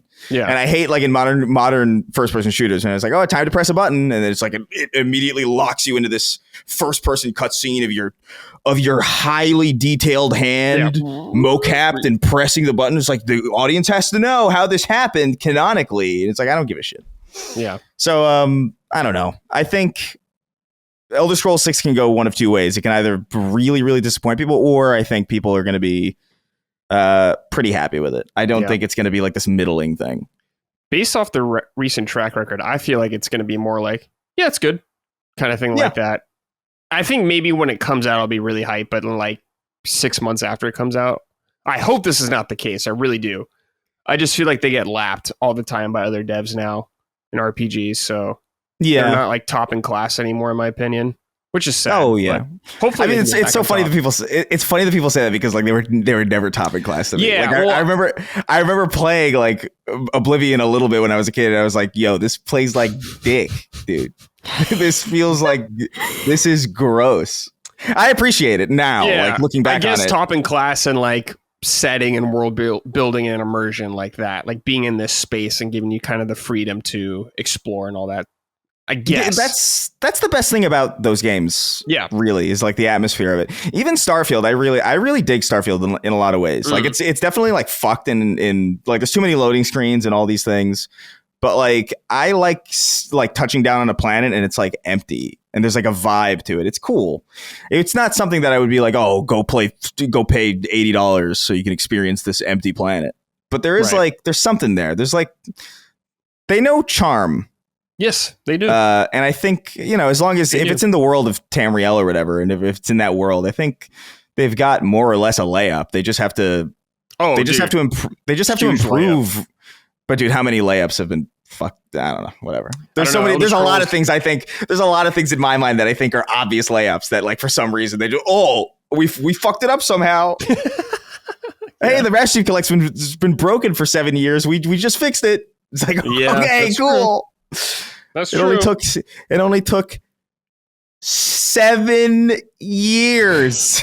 Well, I guess the Halo IP's just kind of been in turmoil for a long time since Bungie was essentially off it. Mm-hmm. Side note, I'm curious, with all the Halo stuff, Chris, what is it called? Halo Combat Reimagined, or what the fuck is it called? It's called, get this. Re-evolved or some dumb shit? Halo Campaign Evolved. That's it, Campaign Evolved. Yeah. Because there's no multiplayer. Yeah, that's right. Yeah, I hate that name. I hate it. But whatever. How are you feeling about it, I guess? Just quick notes. Yeah, well, this would be my sorted out. Oh, okay. Let's hear it.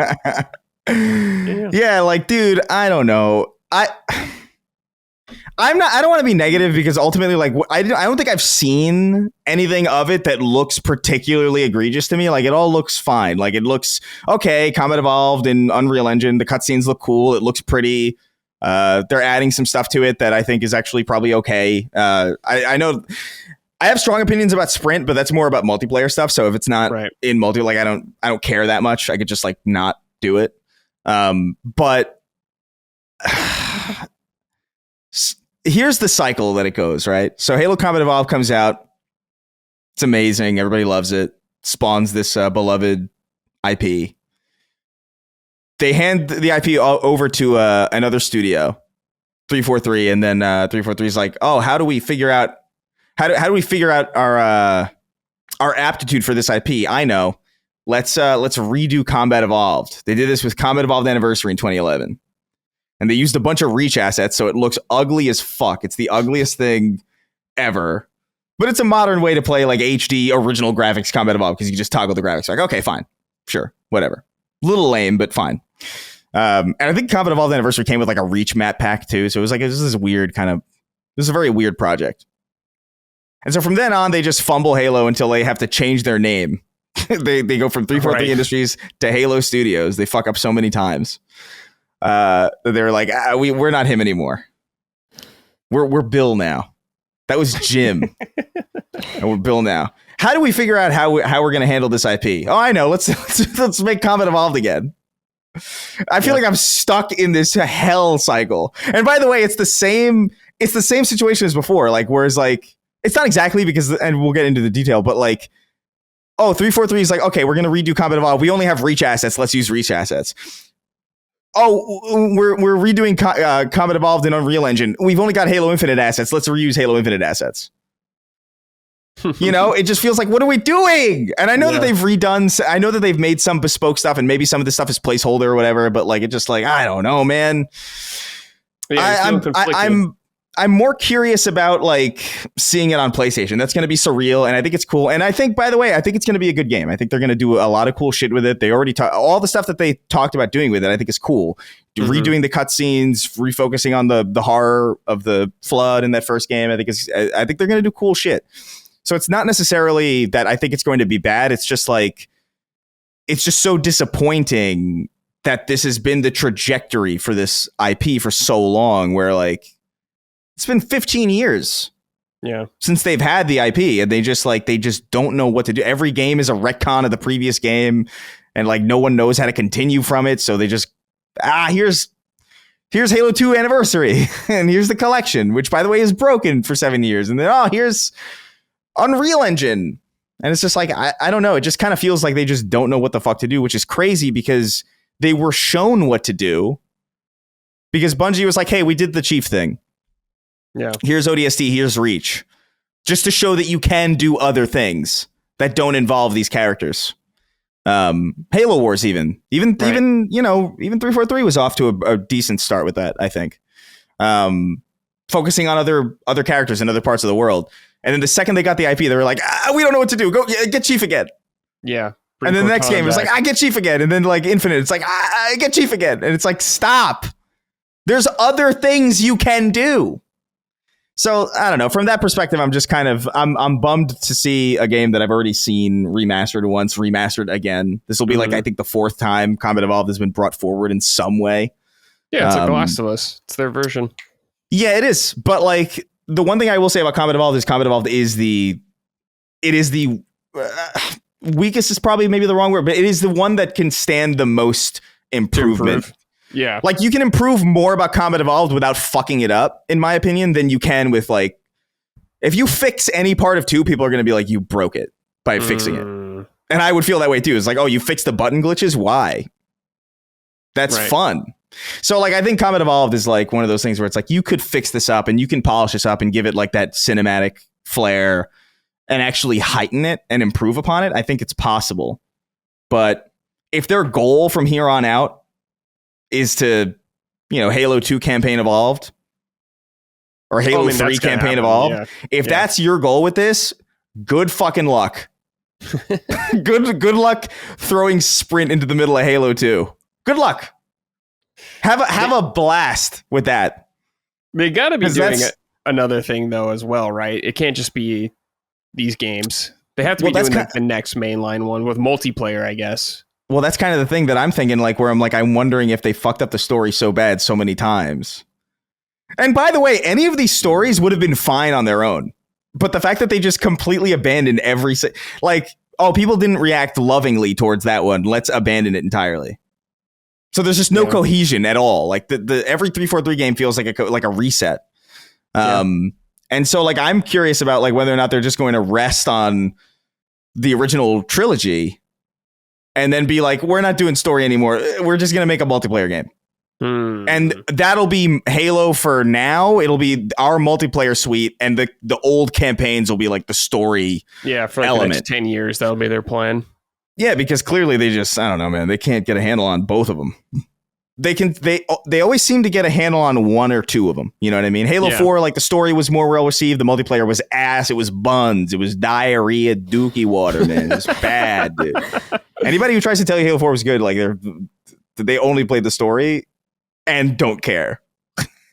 And then Halo 5 is like, oh, this multiplayer is really good. And then the story is a fucking shit show. And Infinite is kind of like a mix where it's just like everything's pretty decent, I would say. Everything's pretty good. Like the multiplayer is, I would say, the best that they've done. Like it's really good. But then the story is kind of like, it's okay. It's like middle. Like they never quite nail both of them. Right. And so maybe they'll just be like, fuck it. Let's just focus on, we nailed multiplayer kind of. Let's just focus all of our attention on that. So we nail it. And we'll just rest on previous campaigns to carry the story stuff, which is a little bit cheating. But I don't know. I feel so many mixed feelings about like where they're going with it. Yeah, you just can't catch a win, man. You're beloved not with Halo this story. Yeah. Not with this. I'll get some remaster of some bullshit game that like I loved that nobody else cared about, and it'll come out and people will be like, oh, cool. But then like the big one is like they just consistently play. It's Splinter Cell as well. Yeah. Always getting canceled and restarted and losing directors and shit. It's just like whatever. But sort it out. Halo Studios, figure your shit out. Like I don't want to be playing Combat Evolved Campaign Evolved 2 in 10 years when you fuck up again. You know what I mean? Yeah. Stop it. That's enough. I wonder if it'd be better. What do you think about like giving it to a Call of Duty team? You know what I think? I think put it away, dude. Just literally. Well, put we it know away. That's not going to happen. I know, but like I just like that would be my thing. I would be like, listen, we're putting this away for like 10 years. Okay. Or we're putting this away for like 8, like a long enough time where people are like, by the time we come back to it again, people won't even mind that we're not nailing it because people will just be happy to see it again. Yeah. People will miss it because it's been so damn long. Yeah. And we'll have more freedom to do whatever the fuck we want. Like by that point, I don't think people give a shit about Sprint, because they'll be like, oh my God, it's back. Cool. But they fucked up. So, or I would just do like weird like tactics games or like weird offshoot. I'd do a flood horror game, like XCOM style game. License. What's the team that did Dead Space remake to make a flood game or something? Oh yeah, what were they? Was that Volition? Oh, that was the old team. I forgot. Was that Motive? No, it wasn't Motive. Maybe it was. Fuck, I don't remember. I would be licensing the thing out to other developers though for sure. Like just to Maybe not doing shooters necessarily, but like just experimenting with the IP. Because I think Halo Wars and Halo Wars 2 were really good. Yeah, it was Motive. You're right. Oh, that was correct? Yeah. EA Motive. I could have sworn EA Motive was like working on a live service, or maybe they were. They probably were after. It. Oh, yeah, maybe. Yeah, you're right. Because they didn't greenlight 2 or anything like that, or 4. So cool. Yeah. Halo story sucks, and I feel bad for you because I know you loved it. You got a shitty TV show. God, don't even. You just can't win. That was my fear, was that they were going to base the remake on... Oh my God, dude. The game off the show. Oh my God, I would have had no tears left to cry, I think, at that point. Yeah. The Master Chief actor in it, dude. That'd be so bad. With his helmet off all the time. Yeah, Pablo Schreiber is scanned into the game. Oh man, God help us. That would be dark. I don't even want to think about that. That's upsetting. And I'm not even like huge into Halo lore, and I'm upset just thinking about that. It's too much. All right, Micah. First of all, what do you think about the Halo stuff we're talking about here? We rambled on for quite a bit. Any thoughts on this? No, I feel nothing for Halo, so I'm sorry, Christopher. But I feel nothing for it. I can commiserate though, because I feel like with Gears, I feel like part of why 6 is not anywhere to be seen is that 4 and 5, the fans do not like these new characters. The fans do not really like the story. And it's like, where do we go from here? Like, where the hell do you go from here? Like, nobody gives a fuck about Kate and Dell and JD. Nobody cares. And it's like, what the hell do we do now? And I feel like that's a big part of why we're not seeing Gears 6 is because where do we even take this? Because nobody gives a shit. I'll play it because I like Gears, but those stories sucks now. Yeah, I mean, Hivebusters was good. I remember liking Hivebusters. Was good. That's the problem is that Gears 5 is so distinctly set up to be more of Kate. Yeah, it is. You can't just... Hivebusters was great, but you can't just pivot and say we're going to follow a new character, because like, no, there was a continuation intended. If 5 had an ending where you're like, that's right, for this trio of characters, that's it. And then you could start fresh with Gear 6, but that's not how they left it. And now what do you do? Well, what they do is a prequel game. We're getting E-Day. So that's where we're going. I'm excited about it, man. Marcus and Dom, I think, are really kind of the soul of Gear. I can't wait. It's not like Halo, where like I think Halo's more about like the vibe of it, and like there's characters kind of, but like it's really more about like the world and the aliens and the shit that you fight. So like you could really do anything with it. I think that's why Wars exists. And Tactics, Gears Tactics, to its credit, is pretty good too. So yeah, I don't know, man. I think they are in a similar place where they're like, I don't know what the fuck. What do we do? What do we do with these? What do we do with these characters? But I really liked Hivebusters. I remember playing Hivebusters and being like, oh, weird. I haven't liked a Gears game. Well, I've liked all the Gears games, but like I haven't liked a Gears game this much that didn't have Marcus and Dom in it. You know, it was like, oh, this is good. Because there were just so many changes. The addition of the robot enemies in 4 really just changes the feel. It is lame because part of Gears is the kind of horror light element of these monsters. They're fucking terrifying. These robots, they're not Terminator robots, all right? They're robots. They're not that scary. So you already kind of lose a little bit of the horror. They put way too many robots in it. Horde mode had the robots. The fear is gone. Like there's so many things they changed. 7 out of 10, too many robots. Really though. So there's so many changes between the story and the gameplay that I'm like, man, I love Gears, but the recent direction was not great. And then Hivebusters was really fucking cool. And I was like, man, this is awesome. Let's do more of this. But they'll either just have to say, you know what, we're just going to do something different, or they're going to have to put their shoulder into it, finish whatever Kate's story is, and then be free of it. But I don't know. Do you really want to admit that your indigenous female protagonist wasn't popular? You know, and like now we got to do something else. Like, They don't want to do that though. This was supposed to be a thing. Dude, I would have been the first person. I would have been like, hey, you guys don't like, we're gonna kill her. Or something. Because then you know what would happen? You know what would happen then if you killed her? People would be like, how could you kill? You know what I mean? Yeah. It'll be like a whole thing. It's like, I can't believe you killed that character we didn't like. I mean, dude, when it was Gears 4, the collector's edition had JD on the motorcycle as like a statue. Yeah, and I was like, I'm not buying that. I don't know if I don't know if I'm gonna like him. And he sucks. Yeah. And I'm so glad I didn't buy it. That is a hilarious the audacity to have like a collector's edition where it's like, hey, it's JD. You know, that the titular character. Yeah. It's like, what are you doing? That was for Gears 4, right? Yeah. That was Gears 4. And it was the thing, too, is that it's like, even in the trailers, you knew that JD didn't like his dad. And it's like, so you're taking my beloved Marcus, and the main character of the new game doesn't like him. And I'm supposed to buy a statue of this motherfucker? Old Marcus is in the game, has a way cooler character model, and would have been a way better. Like, what do you... I don't know. They fucked up. Whatever. So bad. Yeah. Whatever. Awful. Sort it out, Microsoft in general, I guess. Damn. All of it. Micah, anything for you this week that you think needs sorting? Yeah, Grand Theft Auto, man. I mean, everybody's heard about the delay, but it's like, what I can't fathom is just when you delayed it the first time, just slap 2026 on it. Stop, you just say delayed 2026. People are going to be upset, but it's like, now we've delayed it and then delayed it again. And it's just like, come on, people. I'm not saying I want the game to be broken. I'm not saying I want to play it in the unfinished state, but just, this is poor management.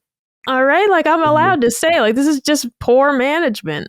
Either slap the year on it, and then when the date actually approaches, tell us, or just fucking ship the thing. I don't know, but it feels crazy to have this keep happening.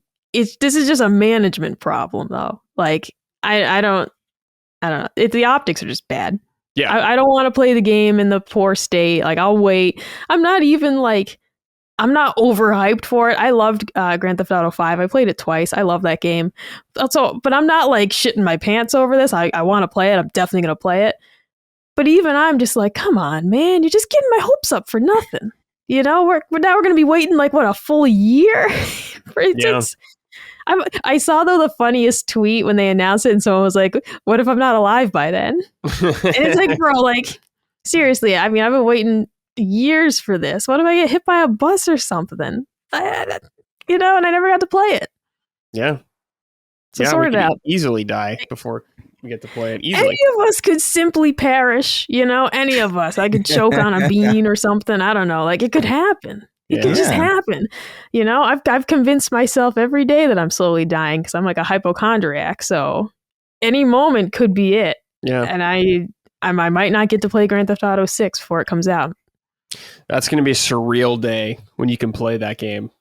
Oh, dude, I went to the midnight release for 5, and like me and some friends met up at GameStop.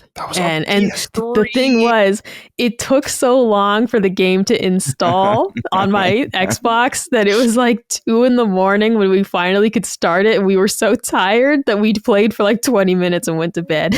Damn. It's fucking crazy, man. It isn't. Those are the days. It is egregious. Dude, and like, it was not that specific game, but just one of my favorite midnight release memories is I met up with my friend. I was an Xbox, guy. He's a PlayStation guy. And he's telling me, though, about Knack. And he's like, bro, it's going to be sick. You play as a golden golem. It's going to be awesome. And he's telling me all about how excited he is for Knack. Poor guy. And then when that game came out and it was like ass and we clowned him so hard for that shit. This is one of my favorite memories, though, is him telling me about Knack. And he was so like hyped for it. That's so funny. Good old Knack. Good old Knack. Yeah, the GTA. I don't know, man. I'm so excited for that game because it's like it's probably going to be like the last. Like, I have this sad feeling that it's like this will be the last thing that we have like this. Maybe. There's not really, because not to say that there won't be other phenomenons, but I feel like every phenomenon kind of happens overnight.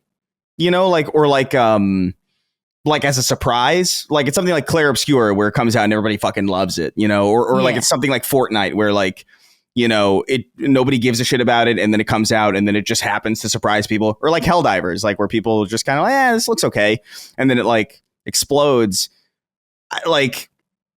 I feel like everything else, like Elder Scrolls 6 has like a lot of like kind of built-in cynicism towards it. I feel like there's probably another game kind of like, Half-Life 3 is probably never going to happen, obviously. So like that's kind of in the dirt. And if it does happen, I feel like it had been so long, it'd be so long at that point that like I don't know if people would really care. This is like this feels like it could potentially be like the last thing that people are like really looking forward to that really does like explode in like in the it's gonna be in the context of the industry. Like, you're gonna see it on the news for weeks probably. You know, it's gonna be a huge thing, and it's a bit of a bummer that like I really don't know if the industry has another one of those in them. And so like from that perspective, I'm super excited about it. I'm super excited to just like take that all in when it comes out and when people are playing it.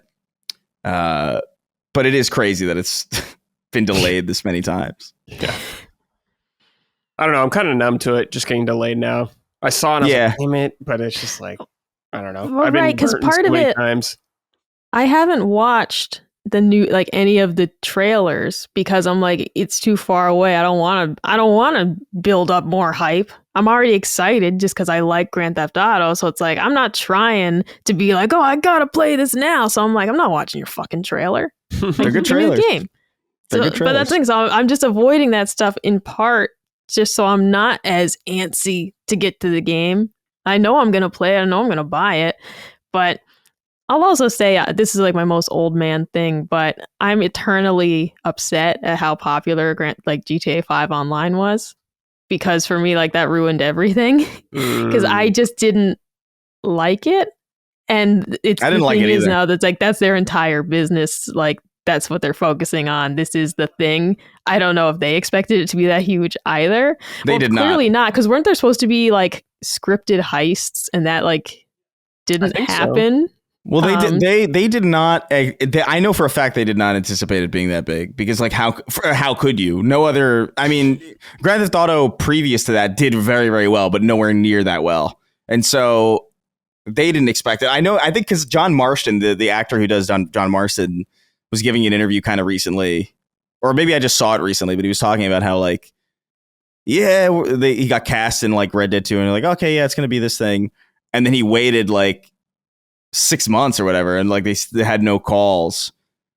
And he called back. I was like, hey, just so you know, I'm still interested in doing this. And they were like, oh, yeah, sorry. Yeah, things are kind of crazy. So like we're kind of restructuring focus. But like, yeah, don't worry. We'll get you. We'll get you for the next game. But like they clearly did not expect the level of success that they got from GTA 5. And I don't know, man. And you're not going to walk away from that. No, you'd be stupid. You'd be a fool to be like, well, the money's nice, but we must make the next game. That'd be fucking crazy. So it's like, I get it, but I will always kind of be like, damn it, why'd that happen?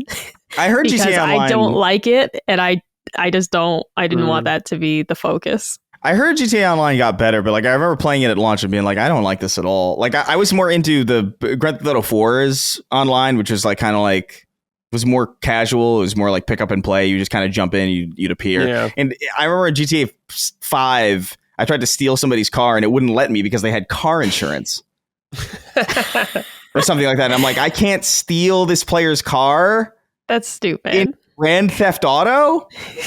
What's happening? And there's like you have to buy an apartment, like pay medical bills or some shit. It's like it's getting crazy. It's becoming Second Life, you know. And I think that's what they're going to be. I think a lot of focus is going into making that Second Life mechanic work in like GTA 6. Like I wouldn't be surprised if there's like an in-game social media app on the in-game phone that you can record in-game videos through your in-game phone camera and post it to. Like it wouldn't surprise me at all at this point, you know? Yeah. It's going to be a weird fucking game that people are going to live in. It's going to be crazy. All right. Lanky Plank wrote and said, sort out Rockstar / Take-Two delaying GTA 6 again and maintaining the chokehold they have on the rest of the industry. How a $1 billion project can miss its target date multiple times like this is ridiculous and very telling of the level of incompetence at the head of these studios. I think we need to expect more from these juggernaut AAA studios and recognize the effects this is having on the rest of the industry, particularly smaller studios that can't afford to risk releasing around huge games like this one. Kind of like you were saying, Micah. Yeah, I mean, that's extremely fair about the smaller studios. Imagine that you're a studio that had a game planned for that, and you're like, oh, shit. We can't release our game now, and then they shift it again, and you're like, what? Yeah. If you were dancing around their release date for your own game, and now they've shifted again, and you're like, come on, man, like, it sucks. Yeah. It sucks for the rest of the industry who's trying to avoid what will be a behemoth game that will suck up everyone's time. Yeah, it's gonna be interesting seeing everyone avoid that game next year. Just seeing if what releases around it. If anything, it's gonna be awesome. Yeah, I think that's why we have such a busy fall this year. Yeah, maybe because they left and we were like, oh, everybody go. Maybe we'll have a busy summer next year because they're all rushing just to get it out before November. Right? Their games. I don't know. Because too, not that it's the main focus, but like from a Game Awards perspective, we know that games released earlier in the year get kind of forgotten. Like there are so many people who are somewhat surprised and are like, what's your game of the year? And it's like Kingdom Come Deliverance 2. And like they forget it even came out, because it was so early in the year. And so there's definitely people who are like, all right, Grand Theft Auto is going to come out like in spring, and like we'll get our hype later in the year. Maybe people kind of, it's Grand Theft Auto, but maybe people kind of have the recency bias or whatever, right, for us. And now it's like coming out later in the year. It's coming out Game Awards season. Like, fuck. Yeah. You're toast. You're toast, man. Trying to see. Oh, the Game Award. Did they put out their Game of the Year? I think they did. Their nominees. I think so. No. The Keeleys? Yeah. I thought I saw something. I can't wait to see what he's wearing this year. I hope he's coming with like a velvet suit.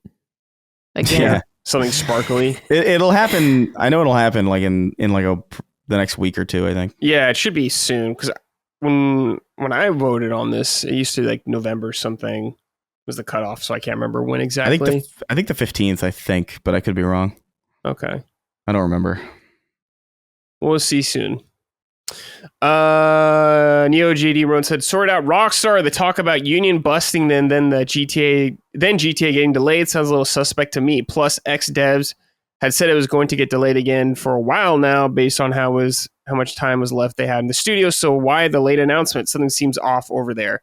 Late announcement? I mean, it wasn't supposed to come out till May next year, I think. So yeah.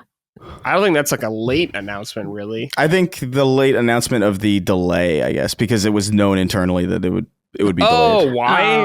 Why they do saying. that? Probably because there's just a bunch of hoops you have to jump through when you're in a huge corporate business like that, I'm assuming. Oh, to get approval by like 30 people, Ted and Sandy or whatever. Dude, can you imagine the fucking knot in your stomach to be the guy who's like, we need to delay the game and we have to tell everybody? Like, I get a knot in my stomach having to tell the cashier, like, you didn't ring up my bananas. Like, I can't imagine having to be the guy to be like, sir, we must delay the game again. Like, man.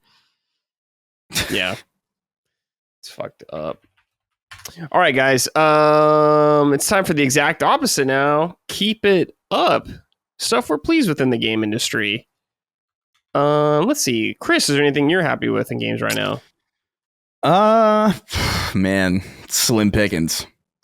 The no, there's a lot of good shit. I would say keep it up and bark.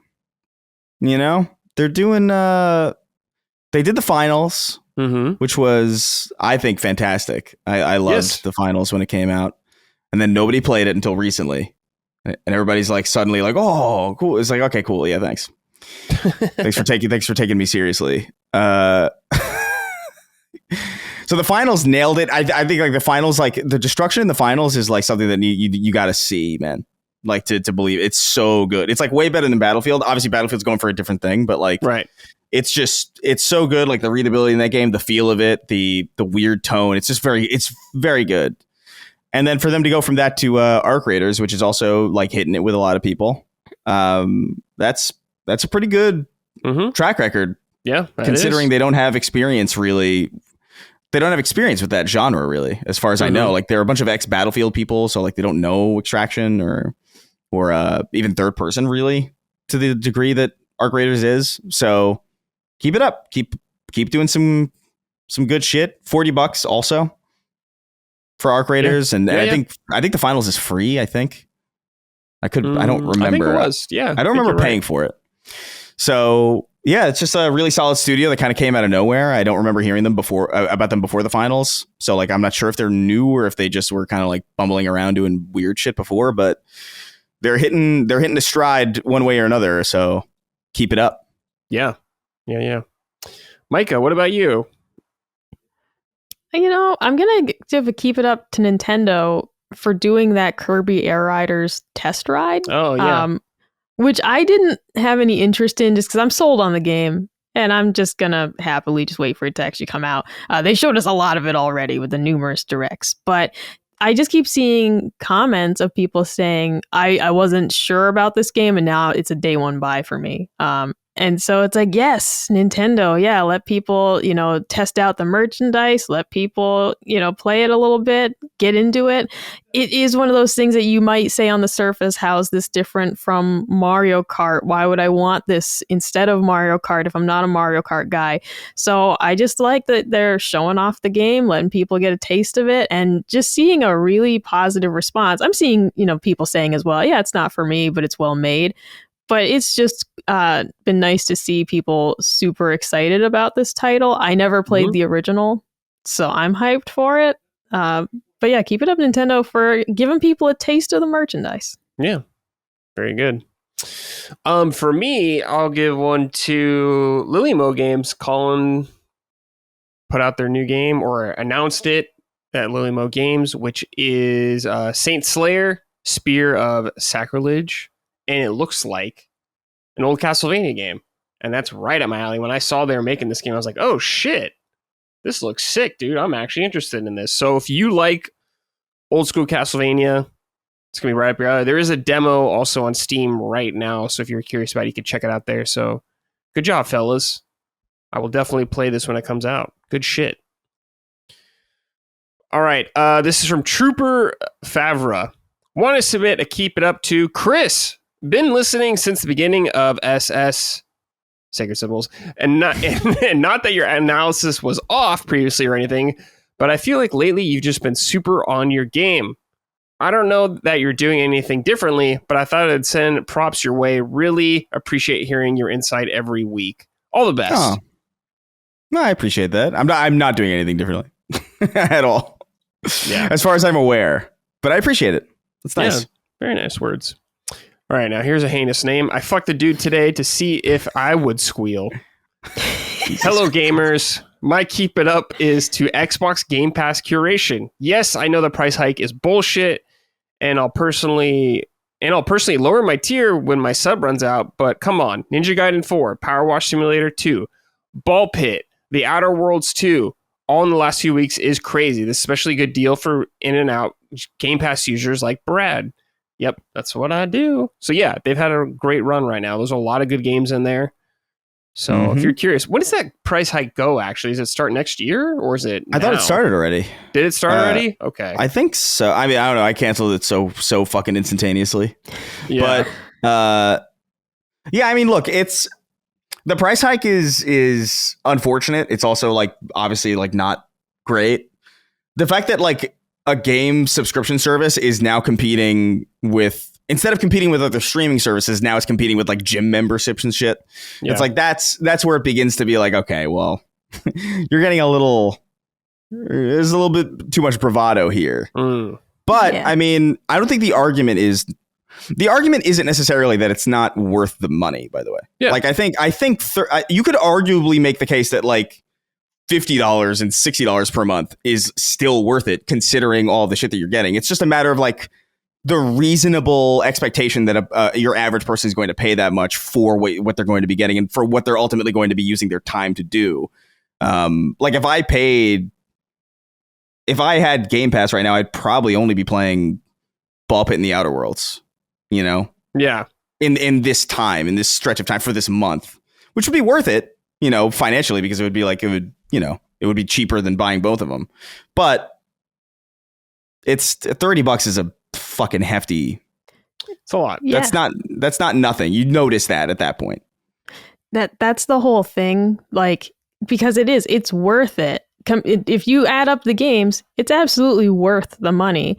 The thing about subscription services, though, is that the sweet spot of a subscription service price is something that you won't mind losing that money, in quotes, if you didn't use it a lot. Right. Like, if Netflix is $8 and I don't watch anything on Netflix this month, it's $8. And I say, well, that's not, I should try to use the subscription. But $8, I can say, it's okay if I didn't use it this month. I'll watch something next month and I'll feel like I got my money's worth. You get to a point, though, where it's like, if you didn't use Game Pass, $30 is like, I spent $30 and I didn't actually play a game. And when games are $60, $70, like, that's half a game I could have bought type deal. So you're just past the point where people are like, yeah, I could just throw that away. I can just light that money on fire. Like, you're at the point where people are going to think about their purchase and they're going to subscribe more carefully. I'll subscribe this month, cancel it. I'll come back in a couple months, versus just letting it roll all year because they don't mind if they didn't get their money's worth that month.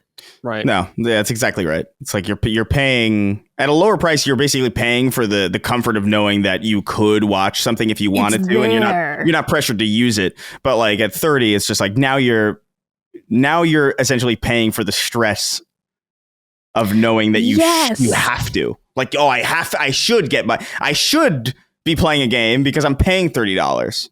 And then it begins to feel like completely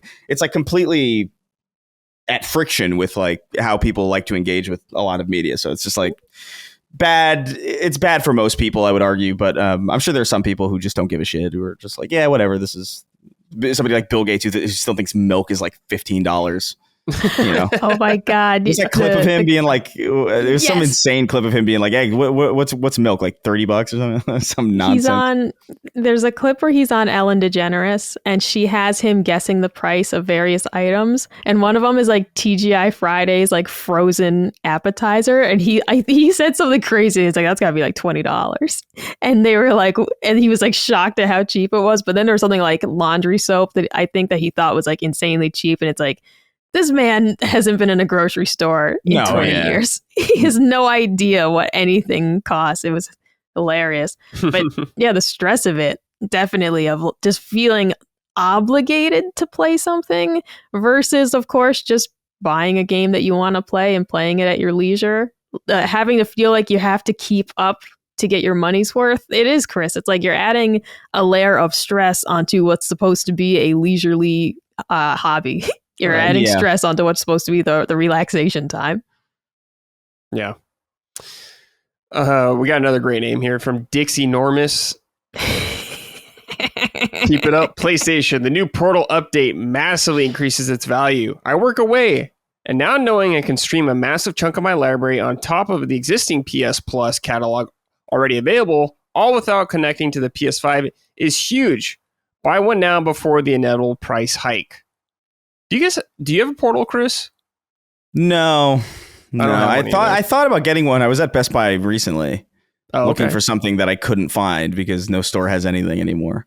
Right. But yeah, and I thought about it. I passed it and I was like, yeah, do I? Maybe. But then I just kind of stopped myself. I was like, I'm not going to use this fucking thing. Because I have a Steam Deck that I use to like, I have like a thing installed on it that lets me stream my PlayStation to it. Oh, yeah. Well, there you go. So like, I have to update it every now and again because sometimes it just like doesn't work, and like I have to go into the tedious, more PC oriented stuff to make sure it works. But like I just don't see myself using it that much, considering it is just a streaming. I use the Steam Deck a lot because I have stuff like hard installed on it, right. And so like it's this reliable thing that I could also use for streaming. But if it's just a purely streaming device, like I don't know, man. Yeah, not really all that appealing to me. Yep. I know you don't have a Portal. I mean, Colin does, Micah, but you're getting closer every day. No, I have considered it just with I don't know, with the slow screaming death of Xbox, I have considered just getting my own portal because it's not easy to switch users on it. Like the one major fucking shitty thing about it is like it's not simple to just be like, just pick who you're playing as. So I have considered it because there are some PlayStation games I've wanted to get to, but the backlog is so big at this point anyways, though, that it's like by the time I say, yeah, you know what, I'm going to finally try out Dark Rose Valkyrie, it's like, it'll be, I don't know, man. When am I going to actually get to that? When am I actually going to get to it? Yeah. I bought that game 5 years ago. Yep. Fair enough. All right. Let's see here. We got a game recommendation from the audience, for the audience. This is from Kingston Jameson. Hello, you fine fucks. I have a game recommendation for people who like Pikmin. It's called Tinykin, and it's definitely a little shorter, and it doesn't have the combat elements. It focuses more on puzzles and an actual narrative to the stages. It's on sale for like $5 at the moment, so it's worth it. I've heard a lot of good things about this game. I never played. This came out 2 years ago, I want to say, something like that. Pikmin-esque little game there, but if you're looking for something like that, check it out. Chris, give the audience one game. Recommend one game to the audience. Any game. Any game? Any game. Oh man, that's rough, dude. One game. One game. Any game. Any quality. You know what? Portal. There you go. Perfect. Great, Micah. Portal is a perfect game. Yes, give him one game, Micah. The new Plants vs. Zombies Replanted. It's excellent. I never played the tower defense game. I played Garden Warfare, which I loved, but I actually never played the original Plants vs. Zombies. It's a fun little game. It's very well done. There are additional stages with added difficulty, so I really liked it. It'd be a perfect travel game, be a perfect Portal game as we speak about that. But that'd be an excellent game for the airport, the hotel, whatever. Yeah. All right. Good. All right, Chris, here we go. Random game, but a great game. Yeah. Batman Arkham City. What's going on? Yeah, I don't know. I was at home I was in New York for a little bit, for like a week. Mm-hmm. And I didn't really have access to any of the stuff that I was playing. I don't have a PlayStation back there. I don't have a Xbox back there, so I don't have any of like my Prime library. I had my Steam Deck and I had my laptop though, and I was like, what can I play? I tried the Server Slam for Arc Raiders, and that ran so poorly on my laptop. I was like, I need something else. Yeah. And I was like, I've been thinking about Batman. Like for some reason, I've been thinking about the Batman Arkham games lately. I don't know what it is. Like it was just like, I really like those games, and so I decided like, I'm gonna go visit one of them. I played a little bit of Arkham Asylum and I liked it. I love Arkham Asylum. First of all, Arkham Asylum might be my favorite, but I wanted something a little bit more sprawling while I was home. So I was like, all right, I'm going to do Arkham City. And, yeah, man, it just hits. It's crazy how good that game looks, by the way. Like, not necessarily texture quality or anything like that. It's like, although that's also very good. Like, the models and the textures are all really, really surprisingly, like, they hold up really well, especially the PC version. But, like, just the art design of those games are really, like, timeless. And, yeah, there's just something about those games that feels like the Saturday morning cartoon. Like it feels like the animated series in a lot of ways. Like the tone is there, the soundscape is there, the music is there. Even the sound effects sound like really cartoony and really silly. Batman is ridiculous. I don't understand. It's crazy that they got away with that for Batman, because it really doesn't make a lick of sense. Like he's punching at like 5 million miles an hour sometimes. His feet have like, I don't even know, like the magnets in them that connect to everybody's face, no matter from how far away or what. Like he's doing these impossible. He's more of a super powered person in this game than I've ever seen any Batman be. Yeah. But they somehow convince you that he isn't.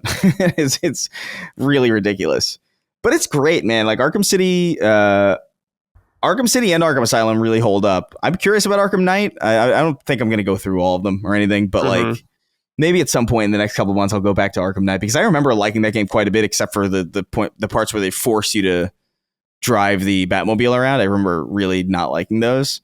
But everything else about it, I really did like. Everybody was like, "Oh, I remember that game being the big thing with that game was, I'm so unsurprised by the story. There's no twist." But it's like, if you're a Batman fan, I mean, come on. Like, I mean, what are you doing? But yeah, I really dig these games, man. Like they feel really good to play. They're paced really, really well. I think Arkham City in particular as an open world game is like just the right amount. Like it feels, it doesn't feel scale. It feels like, yeah, it feels like an open zone that has like just a lot of stuff to do in it. A lot of, just a lot of great writing, a lot of great character work, a lot of great voice acting and soundtrack hits and the feeling of gliding and like going up and like using the grapple thing and launching. It's damn cool, man. And I forgot about it. I kind of always knew that it was good and that it held up well, but like it's nice to know that that's true. Yeah. And just to like play it and be like, man, it just runs really well. It feels really good. This is very Batman. It's so it's so animated series coded too, and that's my favorite Batman, I think. So like that helps a lot. Like if it was the same exact game, but it was like The Dark Knight or something, I'd be like, right. I say that as somebody who likes The Dark Knight, but like I don't know if I want to spend like 15-20 hours in The Dark Knight. That's a dour time. Yeah, I remember it was impressive how much, like in all the games, I suppose, how well and how much they can fit into other characters, like villains and stuff like that. Nods, even if they're not in the game like a whole lot. Like I remember the Mad Hatter kind of stuff from Arkham City, and there wasn't like a ton, but I remember, but it was cool how they implemented it all. But when I look back on them, that one was my favorite as well. Well, I mean, Arkham Asylum is your favorite, but City was my favorite out of all of them. Both of them are, I think, are very valid. They were. What I love about them too is that they mirror the trajectory of Spider-Man games in the previous generation, where you had like this one, like Spider-Man 1 for the Xbox and PS2 was like, those were movie-based games, but like they were still very video games. Mm-hmm. Like they were just like, the first one was very not open, very kind of like it was very contained. Like they were like bespoke levels and it was very streamlined, very focused. And that's what Arkham Asylum is. It's very focused, very linear, very level based. And then Arkham City, same thing with Spider-Man 2, is just kind of like opens up and it swoops you into this world a little bit more. You have a lot of other side characters to do. It's very, I don't know, it's a very charming game too. Like it's good. I forgot that Arkham City opens up with you playing as Catwoman for a little bit. I forgot that for some reason. And there's like a whole prison escape thing as Bruce Wayne, where it's like, it's really funny because like it's so obvious he's Batman. Yeah. if anybody, you have to understand, you're surrounded by prisoners basically. Yeah. And they see this guy, oh, that's Bruce Wayne. And he's in handcuffs and he's beating everybody. He's doing all of Batman's exact moves. And then he leaves and then Batman shows up. It's just like, how do you not know that that's Batman at that point? But like, whatever. It's suspension of disbelief. It's animated. The way that I get myself out of that is just like, oh, it's animated series rules. It's like fucking whatever. It's a Saturday morning cartoon or I guess a Saturday night cartoon. Batman's kind of a nighttime show. Yeah. But just very good. I still highly recommend those games. I don't know. I know that there's like I think there's like a collection of them. But I don't think it's 60 FPS. I think they're still 30. I think. That's fucking, sure. That is. It was on PS4, I want to say. Yeah, arrest the person who did that. That's crazy. Because I'm playing it on PC. I'm playing my original copy on PC and it runs like at 60, so it's really good. The only issue that I've had with the originals though, apparently, and I noticed this immediately when I tried, was the original Arkham Asylum, and I think Arkham City. I didn't even try with Arkham City because I just figured it would be the same. But Arkham Asylum does not run on Steam Deck. Like you have to do like weird. You have to do some weird shit to get it to run. And there's like guides on YouTube to figure out how to do it, and I had to do one of those. Shit, dude. And that's kind of annoying. So like I was actually considering like, oh, maybe I get the collection just to make it easier. But I just played it on my laptop instead. And yeah, man. Great games. Yep, really good. All are worth playing. Hunter Hermes wrote and said, "Yo, Summoners, got to give a shout out to Chris for playing what I think is the best game in the Arkham series, Arkham City. Do you think it's the best in the series as well? I think it evolves the Asylum formula perfectly, and I think Knight was trying to do too much with the Bat Tank, which caused it to lose the Arkham identity and feeling, not to mention the lackluster boss fights. Cheers, and here's to Kevin Conroy giving one of the best portrayals of Batman we'll ever see. Rest in peace. Yeah, we kind of talked about that. Asylum's your favorite. Asylum is my favorite. I do think Arkham City's probably the best, but I think Arkham Asylum is like, there's something about like, I do like that like bespoke level structure, and there's something, I don't know, there's something really focused about it. Just being in that one space. Yeah, Batman as an open world game is weird because I think Batman as an open world game should work more like a Mafia game. And to be fair, Arkham City kind of does. Like, it's not really open in the way that you would think it would be. Like, it's not sprawling and like daunting. It's more focused still.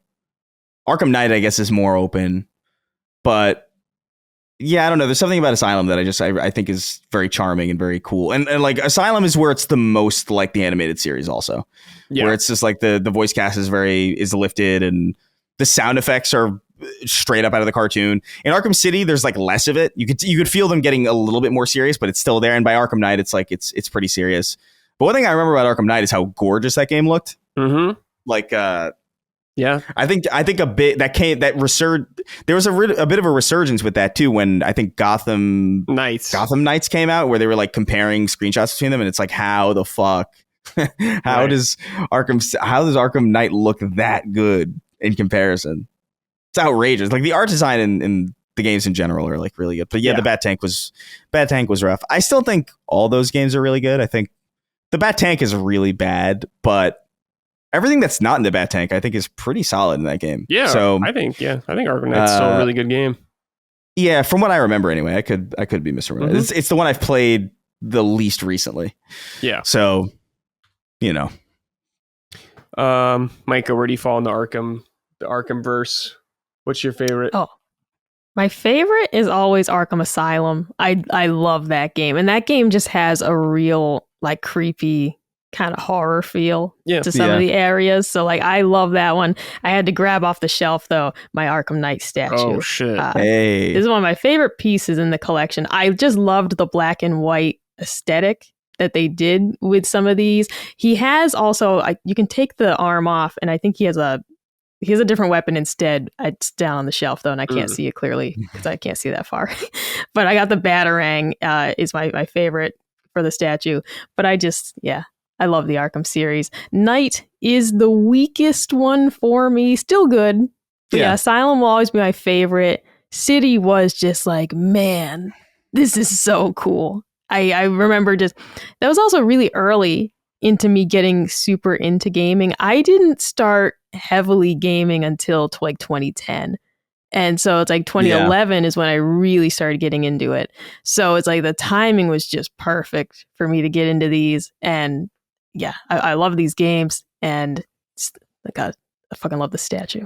Yeah. Arkham Asylum for me too is very special because like Arkham Asylum was the first game that I played on PC. It was my first PC game. Oh. Or at least like the first one that I consider. Like I've played like, I played like Command and Conquer when I was like a child, or like I think I downloaded the Half-Life 2 for a little bit on like a Steam account that I didn't own. I lost the password to, so like that's cool. But it was like when I first got my own PC, and I was like, okay, I'm gonna play games on this thing. It was Bastion, Arkham Asylum, and I think something else. And I remember I started Arkham Asylum because I was like, I played a little bit at like friends' houses, but I never like played it. Yeah. And so that's like a special. And I remember specifically, was it Arkham Asylum? I'm pretty sure, where like the Scarecrow fucks your screen up. And I remember thinking like, oh my God, I built my PC all fucked up. Like it actually scared me. That's awesome. But yeah, so shout out to the Arkham games. I never played Origins though. I heard that was pretty good too. It's okay. I liked it. Yeah, it's probably want to get around least to it. Favorite out of them, but it's still worth playing. Definitely. Good Christmas game. Yeah, maybe that'll be the move. On Christmas Eve. Sadly, I don't think there's an easy way to play it on modern hardware. Yeah, maybe on Xbox you can. Oh, back compat, yeah. Yeah, Maybe. I don't know about PC port, if that's good or not. I'm not sure. All right, Micah, Dragon Quest 1 HD 2D is what you're playing right now. This pleases me. Talk to me. Yeah, so very charming game.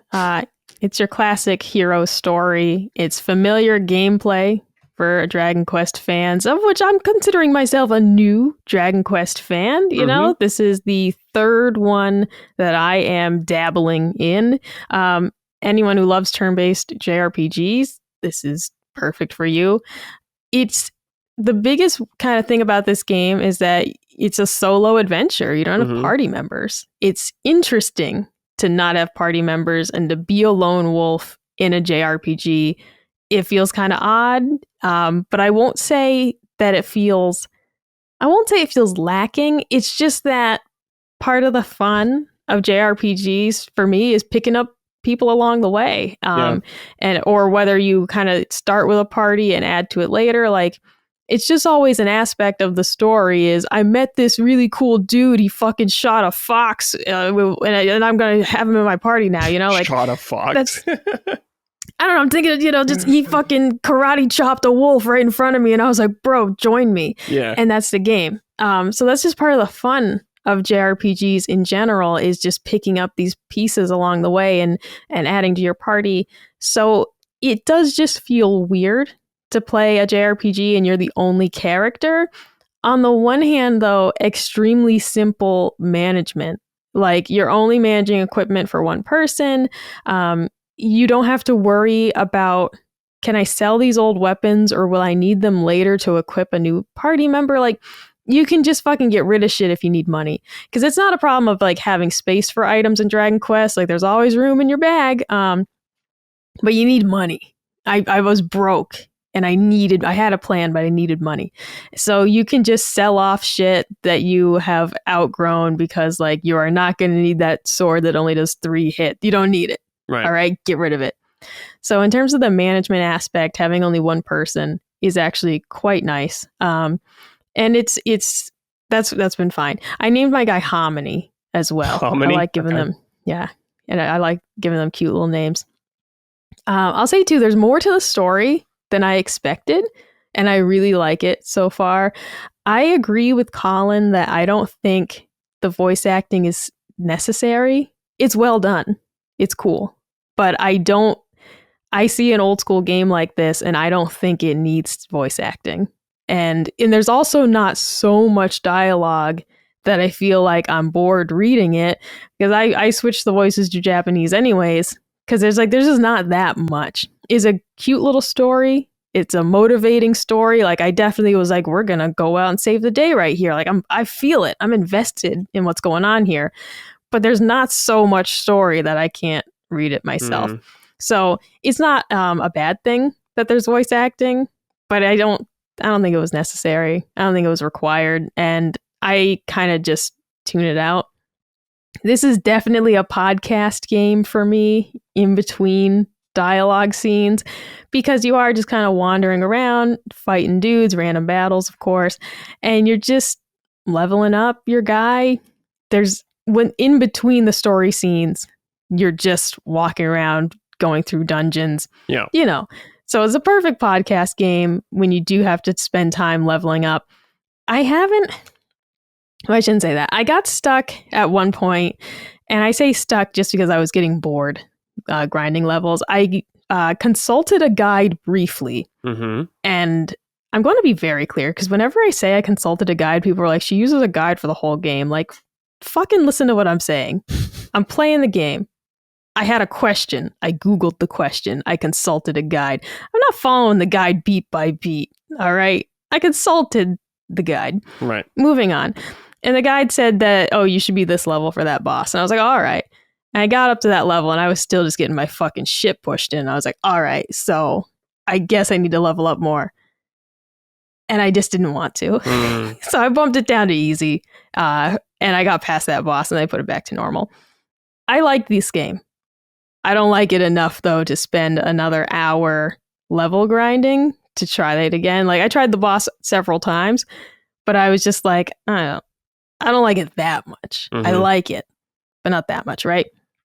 And a big part of that is the lack of the party members. You just don't have to bond, me and my boys. I get it. Where's me and my boys? The boys are back in town. Where is that? So I am playing it sort of when I feel like level grinding, I will. Like, I'll pop on a podcast and just like grind out some levels. And if I don't feel like it, I have just been like, I'll bump it down to easy. I'll get past that difficult part and I put it back on normal. I'm just playing this for the fun of it. Yeah. And, I want to see the story through to the end. And I'm not going to play the second one right away.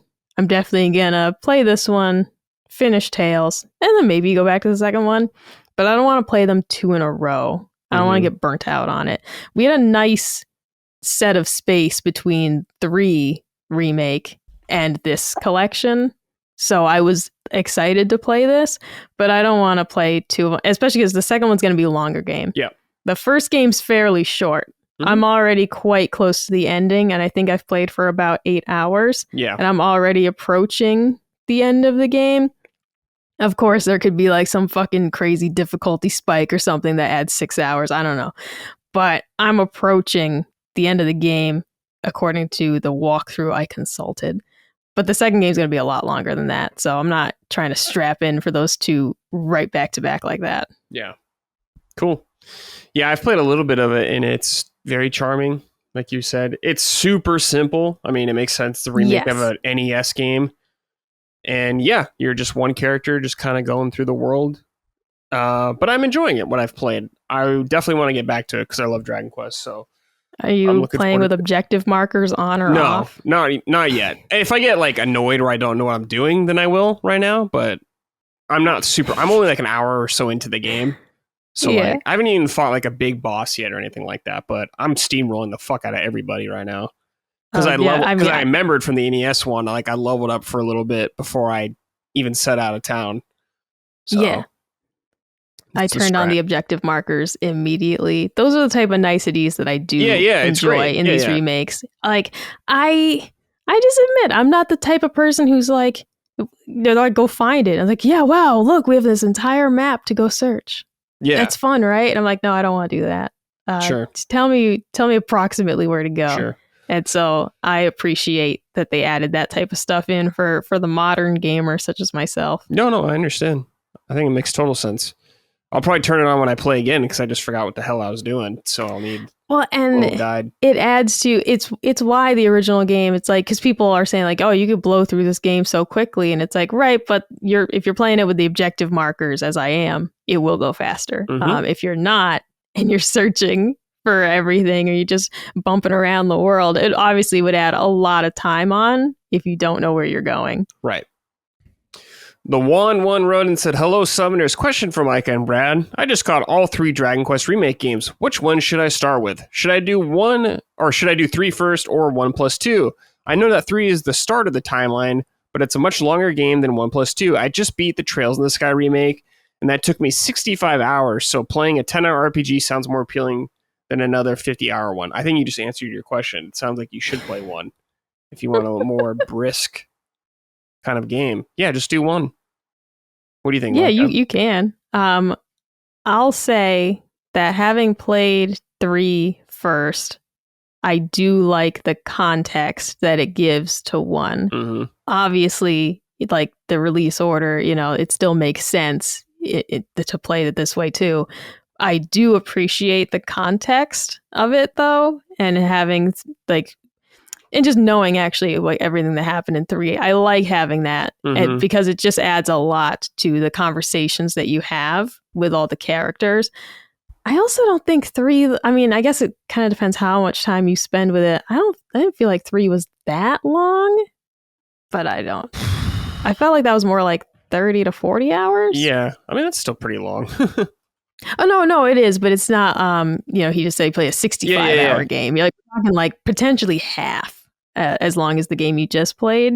But yeah, if you want to jump in with the shorter game, it's not a bad thing to do, obviously. It's going to make sense. Yeah. It's more so, it's like playing Yakuza 0, it adds so much to the first game if you play 0 first. Obviously, there are people who are like, no, play it, play the other ones and then go to the prequel. But it just adds a lot. Right. That's all. But there's no wrong way to do it. Just play them. They're great. Yep. All right. Chris, last game we're going to talk about is Arc Raiders. I know you've been playing some of this. I've been playing it as well. What do you think? Yeah, man, it's interesting. Arc Raiders is, by all accounts, in my experience, a good game. It's quite good. Like, I like moving through these 3D spaces. I like looting stuff. I like extracting, and I like fighting the AI. I think the AI is really cool. I think it looks really nice too. Like it's got a very good look to it. It's very detailed without it being too muddy. A lot of games I think have this kind of issue with like readability, where like things there's more attention put into the detail of things rather than how pleasant the image is to look at. And I think like Arc Raiders has a really good balance of like, this looks realistic, it looks grounded, it looks good, but it doesn't look so crowded with detail that you can't see the things that are important to see. Right. So like if like, and it's so important, it's such a minor thing. I wouldn't even know how, if I was doing a game from the ground up, I wouldn't even know how to avoid that problem really. It just seems like a very particular, like maybe like it's an engine thing or like whatever, but like, I noticed that like, wow, this is a really good looking game. And then I can still see people in the distance. Like I can still see, oh, that's a player clearly over there. And it's just like, that's good. Because even in Battlefield, sometimes I'm like, where the fuck are the, where are the guys? So it's nice. I'm having a good time with it generally.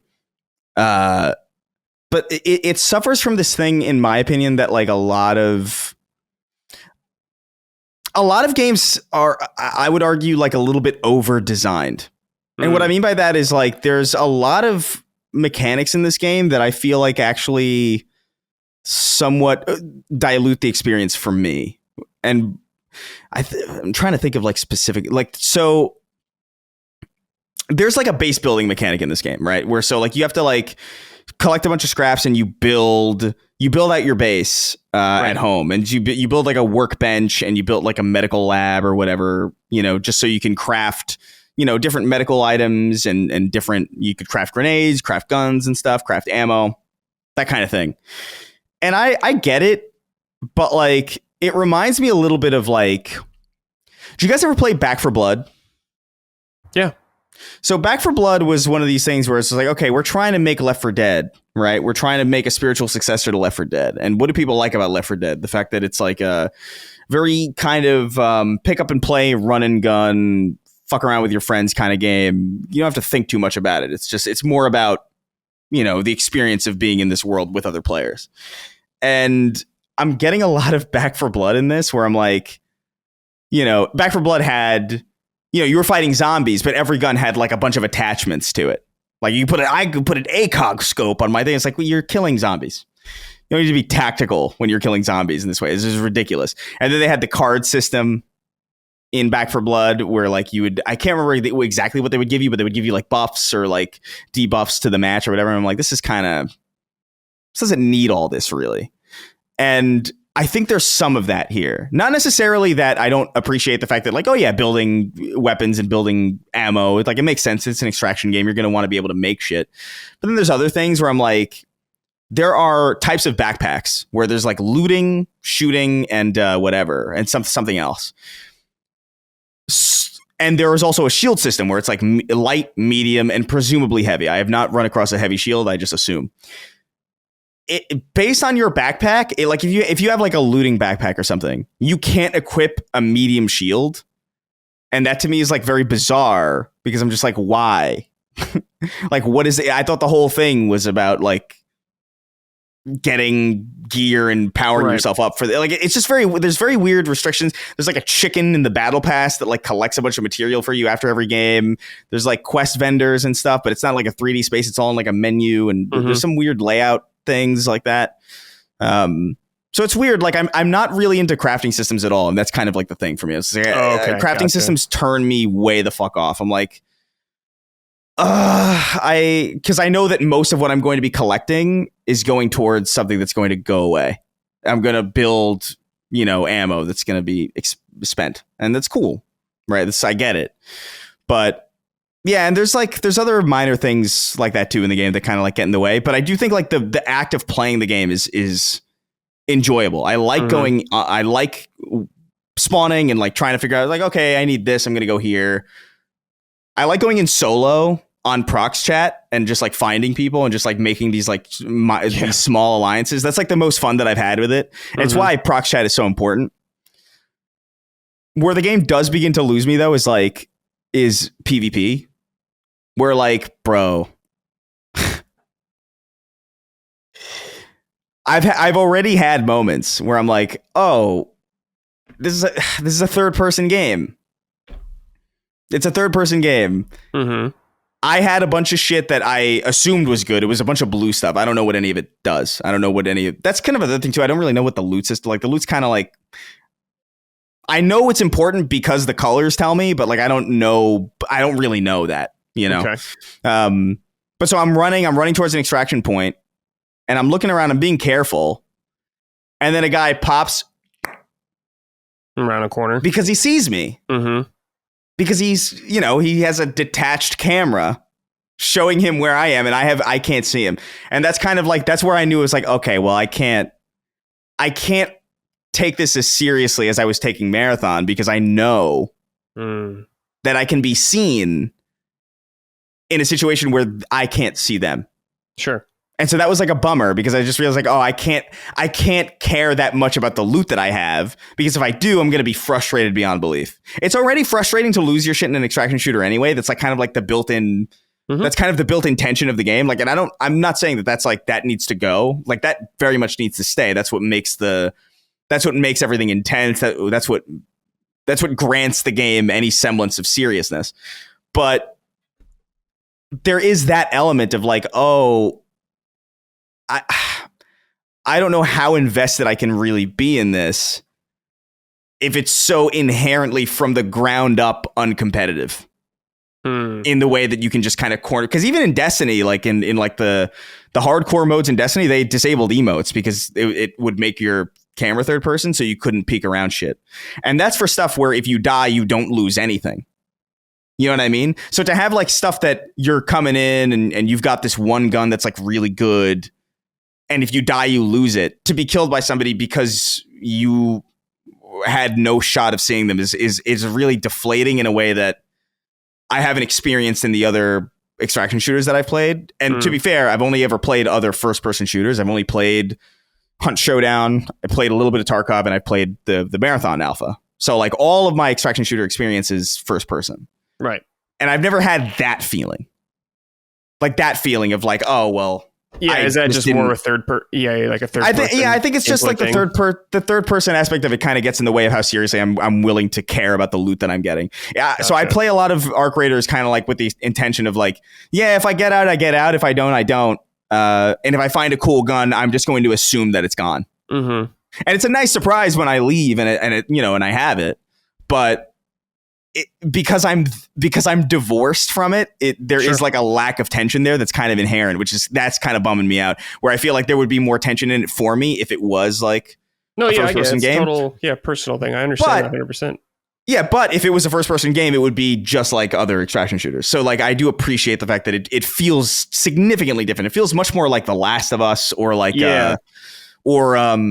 know, it feels more distinct, and I like going through it, and I like the AI particularly. I love the most fun I have in this game is teaming up with random people on prox chat, being like friendly, and then teaming up against like some crazy AI boss. Like that's the best part of it. And then the PvP is kind of where it falls apart for me, but I still like it a lot. I'm going to play a lot of it because I think it's giving me like at least some fix that I haven't felt since the Marathon Alpha ended, and I consider myself a fan of this genre now. I'm into it, so I'll definitely keep playing. I've got some boys that play all the time, so we alternate every now and again. But it's good. I would recommend, honestly, like if you're curious about extraction shooters and like you're not sure how you feel about them, I think this is a pretty good one to get into, because I agree. I think it's a good one to start with. Yeah, because a lot of the systems that I don't like they're very separated from the game. Like you do have to engage with them somewhat, and I do think the menu layout is a little weird and cumbersome for no reason, but it's far from the worst I've seen. And like the actual moment to moment, like you're in the world and you're talking to people and you're forming alliances. It's just a cool feeling. And you'll know pretty quickly if it gels with you or not. And also $40 is just like kind of like a nice price for something like this. I think, I think more about it is good than I know I'm like complaining a lot, but this is really just like very particular, like my preference kind of things. Like I would imagine this hits for a lot of people who, if you love crafting systems and if you're like really into base building and if you don't care about like the third person camera, if you prefer third person shooters, this is going to be easily like a 9 out of 10 for you, you know. But even with all my complaints, I would say like absolutely give it a shot. It's worth it if you're into, or if you're curious about this genre at all. This is the most friendly one that I've played that's out. Yeah. You know, I can't speak to Marathon because I don't know what that would be like if once it's out. Like, I don't know. We don't know. Yeah. But it's solid. And it does a good job of onboarding, I think. Yeah. Yeah, I agree with you a lot. One thing I really like about the game, Chris, is, and I'm curious what you think about this because you did play Marathon and I have not played the beta, so I'm curious from a level design perspective. I think the level design in this game is very good. There's lots of different terrain and stuff like that. And there's a lot of stuff I've discovered that I haven't ever found before, like deep underground kind of areas and stuff like that. I'm like really surprised about how in depth some of these areas are. And most of the maps I feel like are a good size where you can still get that feeling of isolation. Yeah. And where you don't feel like you run into people constantly, but you can see them at a good pace.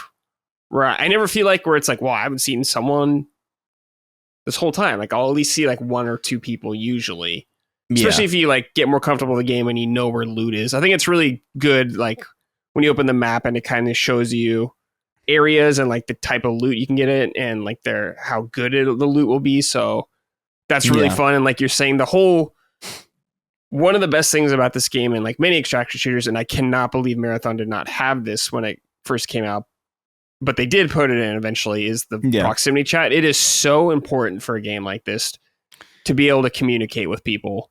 It is crazy to me that they were even considering not. Yeah, it's like one of the worst ideas I have ever heard. I'm glad they at least added it because it is such a huge part of this game and a lot of the fun you can have just working out a deal with people like that or trying to communicate with someone. Like my advice would be, if you play this game, have a microphone. Make sure you have one no matter what.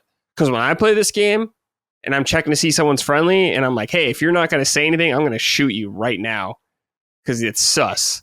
But there are like built-in emote commands people can do, like don't shoot and stuff like that. So you can still kind of communicate, but you're going to be missing out on a lot of the game if you can't talk with people. Just like the random conversations you can have. Of course, there's toxic shit, but that's just the way it's going to go.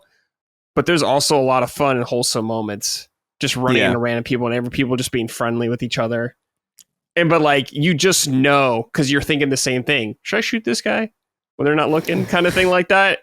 Yeah. And it's such a fun feeling. And like Chris saying, it's very high stakes.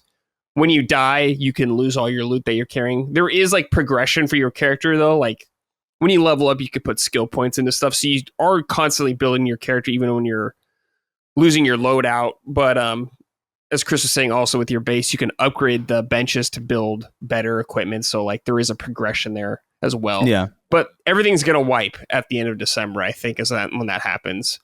But so everything will reset, but there is a progression thing you can do to kind of carry over to the next season, I guess. Most extraction shooters do this. So yeah. And to be fair, there is also like, I think one of the backpacks, I don't think all of them have it, but one of the backpacks has, I think the looting one has a safe pocket. So like there's a pocket that you can, if you find something that is really cool or like you really need it, you can put it in that pocket, and then if you die, you lose everything else. But like that, I believe that's how that works. Yeah, it is. You'll keep it. Yeah. So and like so if you're doing a quest, and you like find the quest side and we're like, oh, nice. I don't want to like lose this if I die. So you could still at least finish that, which is great. And it runs really well actually too. It's an Unreal Engine 5 game and it runs very well. Especially for a multiplayer one, open world kind of thing. It's very surprising. So kudos to them on that. And I like that there is a bunch of maps so far. There's like 3 or 4 already in the game. There's another, they're adding another one either this month or I know there's one next month as well, like a snow map. Oh, cool. There might be another map coming very shortly. And it's just funny, like running out there and just seeing how big of a threat the PvE is actually. Like those guys out there can fuck you up if you're not careful. So I love the sense of danger it adds. Like a Rocketeer or whatever just locks onto you and like that red laser, you're like, oh shit. It's so good. And if you have friends to play with, it's going to be a good time. You guys are going to have a fun ass time. Like I'm playing with Lockmort and our friend Justin a lot and like Dustin. It is really fun. And it's crossplay. So if you're on different platforms, you can all play together. Yeah. Third person, I don't mind it so much, Chris, because I know I have the same tools as them. But I do understand the frustration of knowing a player can look around a wall if you can't in a certain scenario. Yeah. I think it's smart to do third person for the sake of cosmetics, I think, is smart. Yeah. Because people will be way more into that. But it also is just smart because I just think third person games have a broader appeal in general. They do. I think, you're right there. Yeah. So it's a smart move from that perspective, and I think it looks great. Like the animation work is really good. Like third person makes the maps feel bigger. Also, like there is something about that. Yeah, I mean it's not a huge deal or anything. Again, it's just like my comparison point is so like hyper competitive, and I dig that. Yeah, but yeah, the third person works really like I love it when I'm fighting AI. You know, it's fucking awesome. And it looks great. The maps are gorgeous. There's a lot of variety in them, I think. I don't even like it's been a while since I played a game that feels like this. I don't know. Like there's something to the level design that's like it reminds me of something, but I don't know what the fuck it is. It's very sprawling and very deserted and very like deceptively deep. Yeah. Or deceptively sprawling. Like there's like those underground I love being able to walk up to a building and like know that I can go in it. Yeah. And there's like a bunch of rooms and shit and there's like a bunch of secrets in it. It's really, really cool. So they did nail a lot of the things that I think they need to nail. Yeah, an impressive start. I'm curious to see how it'll be, next year or whatever, how they'll maintain it. But it seems like they have a good amount of content coming up for now. So I'll keep an eye on it. I'm very excited about Marathon as well. I hope it's good. But I think it'll be good. I just it just depends on whether or not people will care. It just seems like people are down on it big time right now. Because I really love, because the thing for me that I'm getting most out of this is like I am itching to play Marathon more as I play this. Just because it's like it's more my speed, it's more my style. But like, dude, I don't know. The biggest issue that game has is like there's a stealth character that I can't imagine isn't going to be overpowered. That's kind of the issue with it. It's like it's really cool and it's really weird. I think I like about Marathon specifically is like the stuff that you're getting. So in Arc Raiders, your skill points just kind of naturally occur over time. Like when it's like up, when you just it's like the old school like Call of Duty experience kind of thing where it's like, oh, you've leveled up, so you instead of getting a new gun, you get like a new skill point to attribute thing. In Marathon, your skill points are built out of the components that you find on the map. So like you have to loot to upgrade your shit permanently, and it makes it feel like a little bit more purposeful. Like when you're finding things, as opposed to like I need as much possible so I can build ammo and stuff. Yeah. So like there's an element of that too, but Arc Raiders is very good. It's super good, and I think in between the two of them, it'll probably come out on top. Just because I do think it's got that goodwill, it's got that hype, it's got that third person presentability. Like I just think a lot of first person games don't present that well, really. It's kind of hard to say. Like first person is more about you got to play it to feel it. I think there's a reason why Fortnite is so big and why Arc Raiders is presumably going to be big. It's like these third person games are really, really the style that people like a lot. Yeah. And to see it translate to a multiplayer game like this is really cool. Like most of these games are not third person. So that's true. They're making it work. Micah, do you have any interest in a game like this? I know you liked the Call of Duty Onlines and the Gears of War back in the day, but does something like this sound appealing to you? No, if you have to interact with other people to get the most out of it. What I love about Call of Duty and Gears is like, I don't need to interact with anybody to have fun in it. Like So, for example, something like Battlefield, it did feel like you really should be on the mic to properly collaborate with your team and just to get the most out of the game. Call of Duty, though, when I'm just running around, I don't need to talk to these fuckers. I don't. And so if it's something where to have the most fun, you should probably be on the mic. I don't want to talk to nobody. I mean, I would argue you'd get most fun out of being on the mic in any game. Like I like being on the mic in Halo and Gears and stuff. And Call of Duty is also like you do get more out of it if you do it. It's not as much, I would argue, but like no. I'll say I loved Payday. Okay, the games where you rob banks as clowns. Okay, and Payday, the heist, I think was the like last one to come out, and I loved playing it. But it was just like, you gotta be able to collaborate. You're trying to, trying to do shit not on the mic, and you're the weakest link because of it. But I'll say, I'm not only very shy, but I have not had good experiences being on the mic. That's valid. It's probably not a surprise, but like I'll just be like, hey guys, what's up? And people fucking really mean. Yeah. And I just don't want to deal with that, right? No, I get it. It's been a while. It was a different era. It like truly, I'm talking, this was original Red Dead Redemption Online. And people were calling me fat and like being really fucking mean to me. Like, and it was a different time a little bit. I feel like gaming was like really fucking harsh then, but it did greatly sour me on talking to strangers on the internet. I was just like, I don't want to do that. Yeah. And I don't have a squad of people I'm going to link up with and play this, right? So I'm just like, no. Yeah. Fair enough. Teeth Mummy wrote in and said, what up, summoning bros? Gross name. Can you guys properly red pill me on Arc Raiders? I'm new to extraction shooters with my only real exposure being to the Division 2 Dark Zone. I'm trying to find the fun in this, but it's not clicking. Character customization options feel minimal. The world feels empty and the progression path is unclear. Most runs, I grab some junk till my backpack is full, maybe kill one drone and come back. When does the junk turn into good gear and the stakes go up? When will I get more options to make my raider look like a badass heavy metal god like my Elden Ring character? When and how does it get good? I've played 4 hours in every run. I can't get rid of the invasive thought of that I'm having more fun if I were hell diving instead. I'm a solo player since my friends mostly don't game, and those that do certainly don't play games like this. Do I keep plugging away? Do I have to try to make new internet friends to enjoy this? I'm a man in my 40s. I'm not exactly making new internet friends here. Let me know what you think, and thanks for the hours of great shows. I'll hang up and listen. Surfs up. In terms of progression, I think it's kind of clear in the sense that, one, whenever you level up, you get a skill points. You can do that.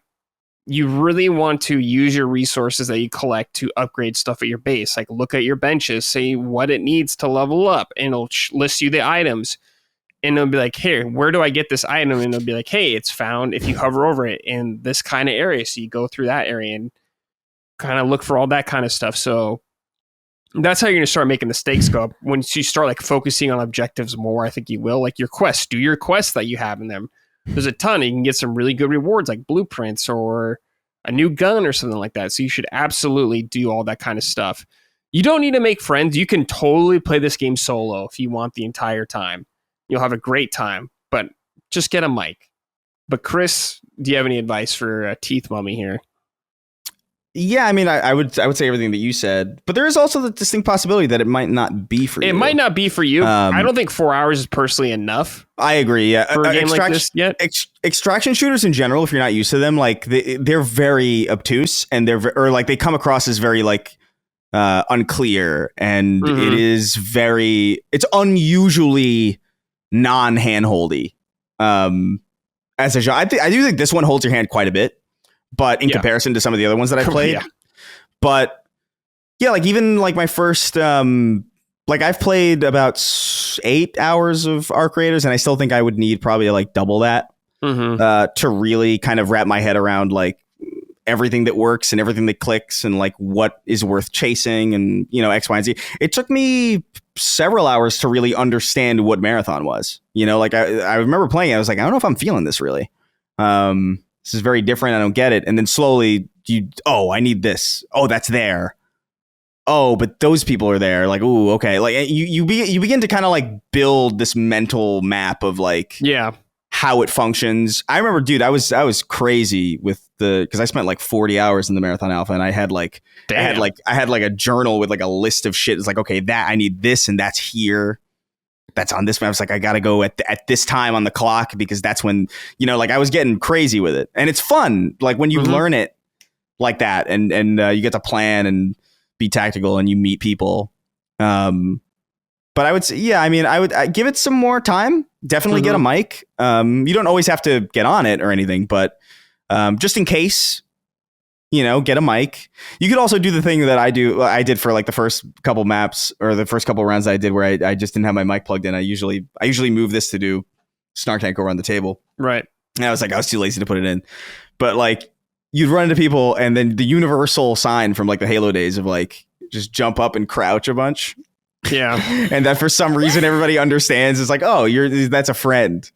Mm-hmm. So I was doing that for a bit, and that was fun. Like, I just, give it some more time. Definitely try a mic. Again, only if you feel like you need to use it, but definitely have it on so you can react if you need. But extraction games are a very particular game. Like, I wasn't sure I would like them, and turns out I do. But there could have easily been, it could have easily just not been my jam, and I could see that happening for a lot of people. So give it more time. And I would say if you spend 15 hours with an extraction shooter, like a purposeful 16 hours, and you still don't like it, maybe it's just not for you. Yeah. That's enough time, I think, to learn like the keys of like what works and what the ins and outs of like what's supposed to work for it. Yeah. I think a lot of it is just kind of learning the pace of the game and understanding that it's not like a run and gun game. Like, there are parts where you kind of do occasionally, but sound is a big part of the game, and like try not to make too much sound to alert people where you're at and stuff like that. That's super important. Slowly crawling your way through an area. So I think it just takes getting some used to, especially if you've never played a game like this. So I'd give it some more time if I were you. But yeah, if you don't like it after, like Chris said, 15 hours or so like that, might not just be for you. Do people ever like fart in the mic? I haven't heard that. I have not heard that. Not yet. Sad. Not yet. Maybe I should get online. Yeah, you could go in a popular area and just. I will say, and I think there's a writing about this, but like, I've surprisingly, like, I haven't had anybody betray me at all. Yeah, I've run about this. I've run into other people who have, there was just no time to negotiate. It was just like the first shot happened and no one knew who fired it. So it was like, it was all hands on deck for that one. Yeah. But Boston Massacre style. Exactly. Yeah, but exactly.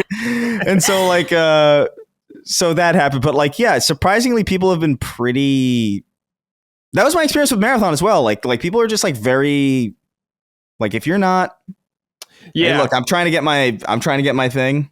Solo's more friendly most of the time. Yeah, if you go in with like a squad, it's a little more ruthless. Yeah, back up. That's what I heard.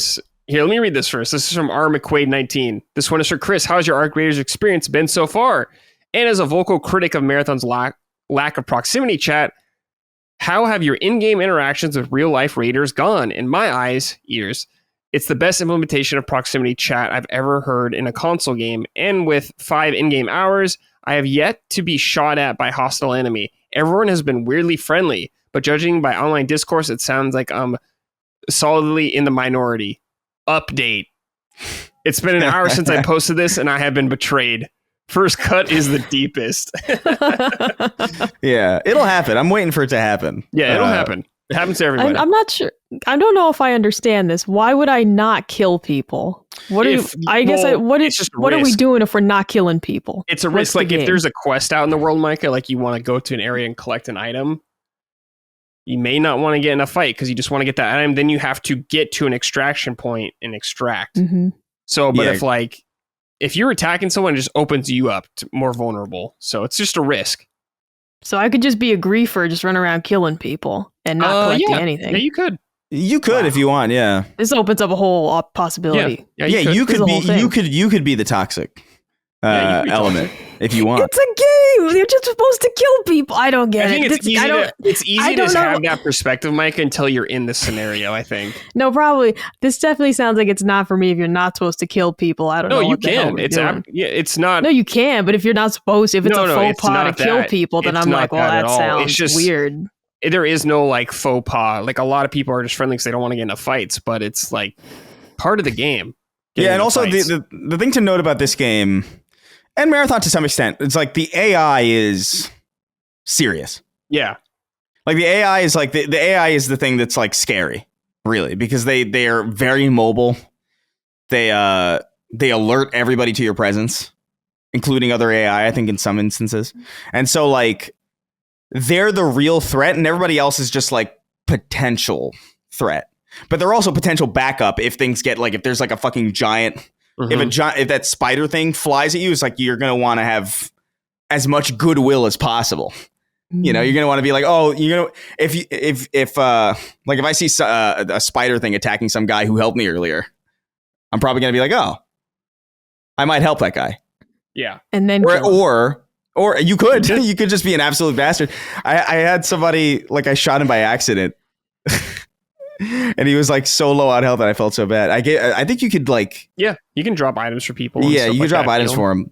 Like if you down someone, you can get them back up. Want. Which was cool because I shot him and he was like, oh, he was like, and he said, what have you done to me? And I was like, yo, I'm so sorry. I didn't know I had that equipped. I'm sorry, man. Oh, dude, that sounds awesome. It's fun. One of my favorite YouTube videos ever is this dude is like, he joined some guy's Minecraft game and the guy's like, I'm going to go get something to eat. Can I trust you in here? And he's like, yeah. And the guy just burns down his village while he's gone. Yeah. And when the guy comes back, he screams. It's hysterical. Yeah. Oh, I love that You're shit. A griefer.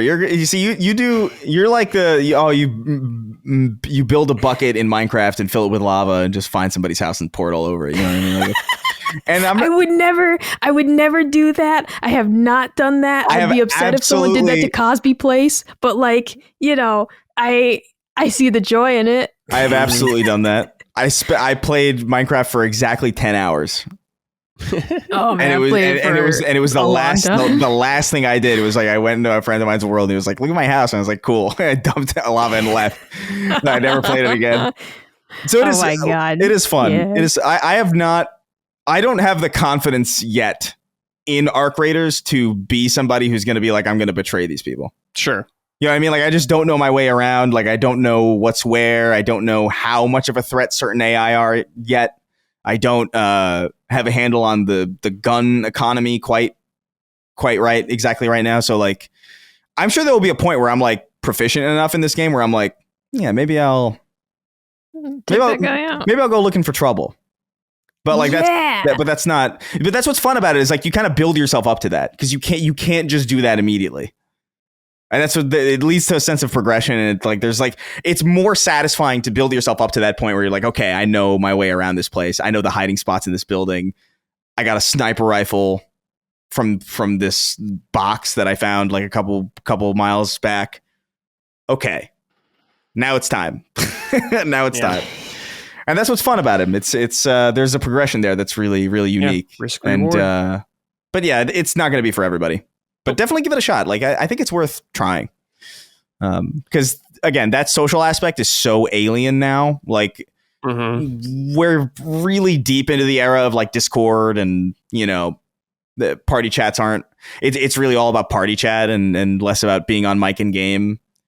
And you know, it's not really been that big of a deal. But like I do think it's cool to have a genre that's almost built with the sole mission statement of kind of getting everybody back into that space and out of separated, you know, phone calls and, you know, like it's cool. It reminds me of like the cooler experiences back in the day. Yeah.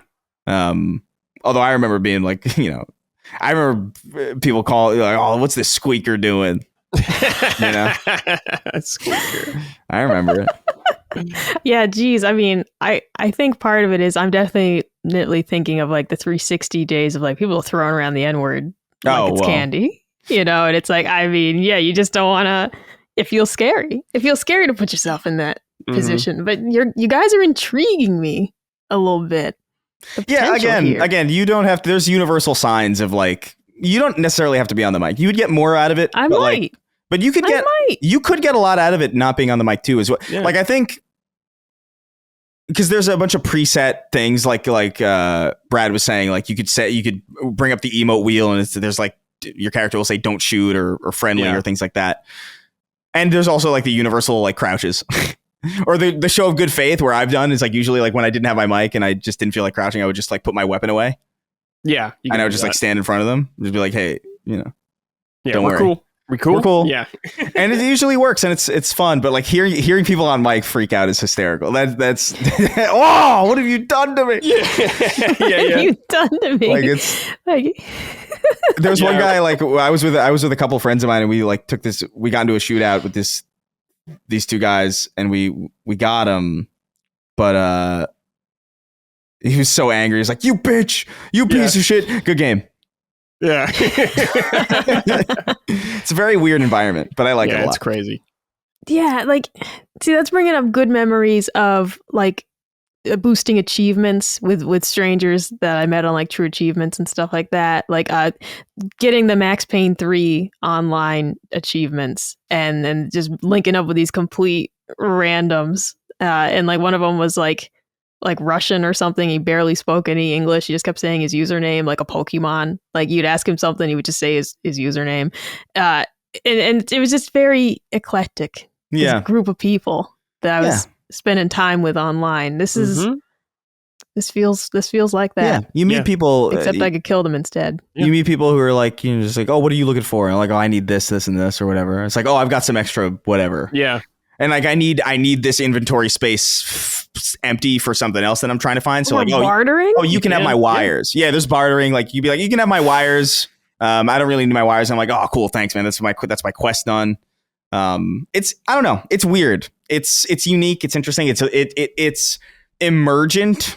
It's a very emergent gameplay driven genre, more so than most games that I've played, and I'm all about that kind of thing. So like, it's cool. I would still say, like this specific version of an extraction shooter isn't my like favorite because I am really looking forward to Marathon. There's something about that sci-fi shit. I'm all about that sci-fi first person shooter shit, but this is holding me over.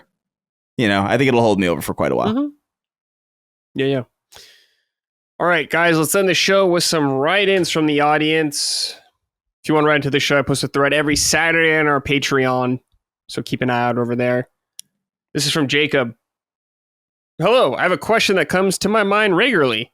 Do you have a development studio that you trust blindly and at least try every game they have ever made? For me, it's From Software, of course, but also Tri-Ace, Star Ocean, and the defunct Game Republic, Genji, Knight's Contract. Exploring those lesser-known devs games is really a trip. Have a good day. All right. Any dev. Chris, I guess Bungie's like this for you. It would have been Remedy. It would have been Remedy. Yeah, that's a great pick. It would have been Remedy before Firebreak. No. Firebreak was and to be fair, Firebreak was fine. It's just like, it just didn't really hit. But it is probably Bungie for me. Like I just think they the way their games control and feel to play like just like click with me in a way that like very few developers do. I don't know what it might be, just like the engine that because I know that they've been using like some weird proprietary engine for a really, really long time.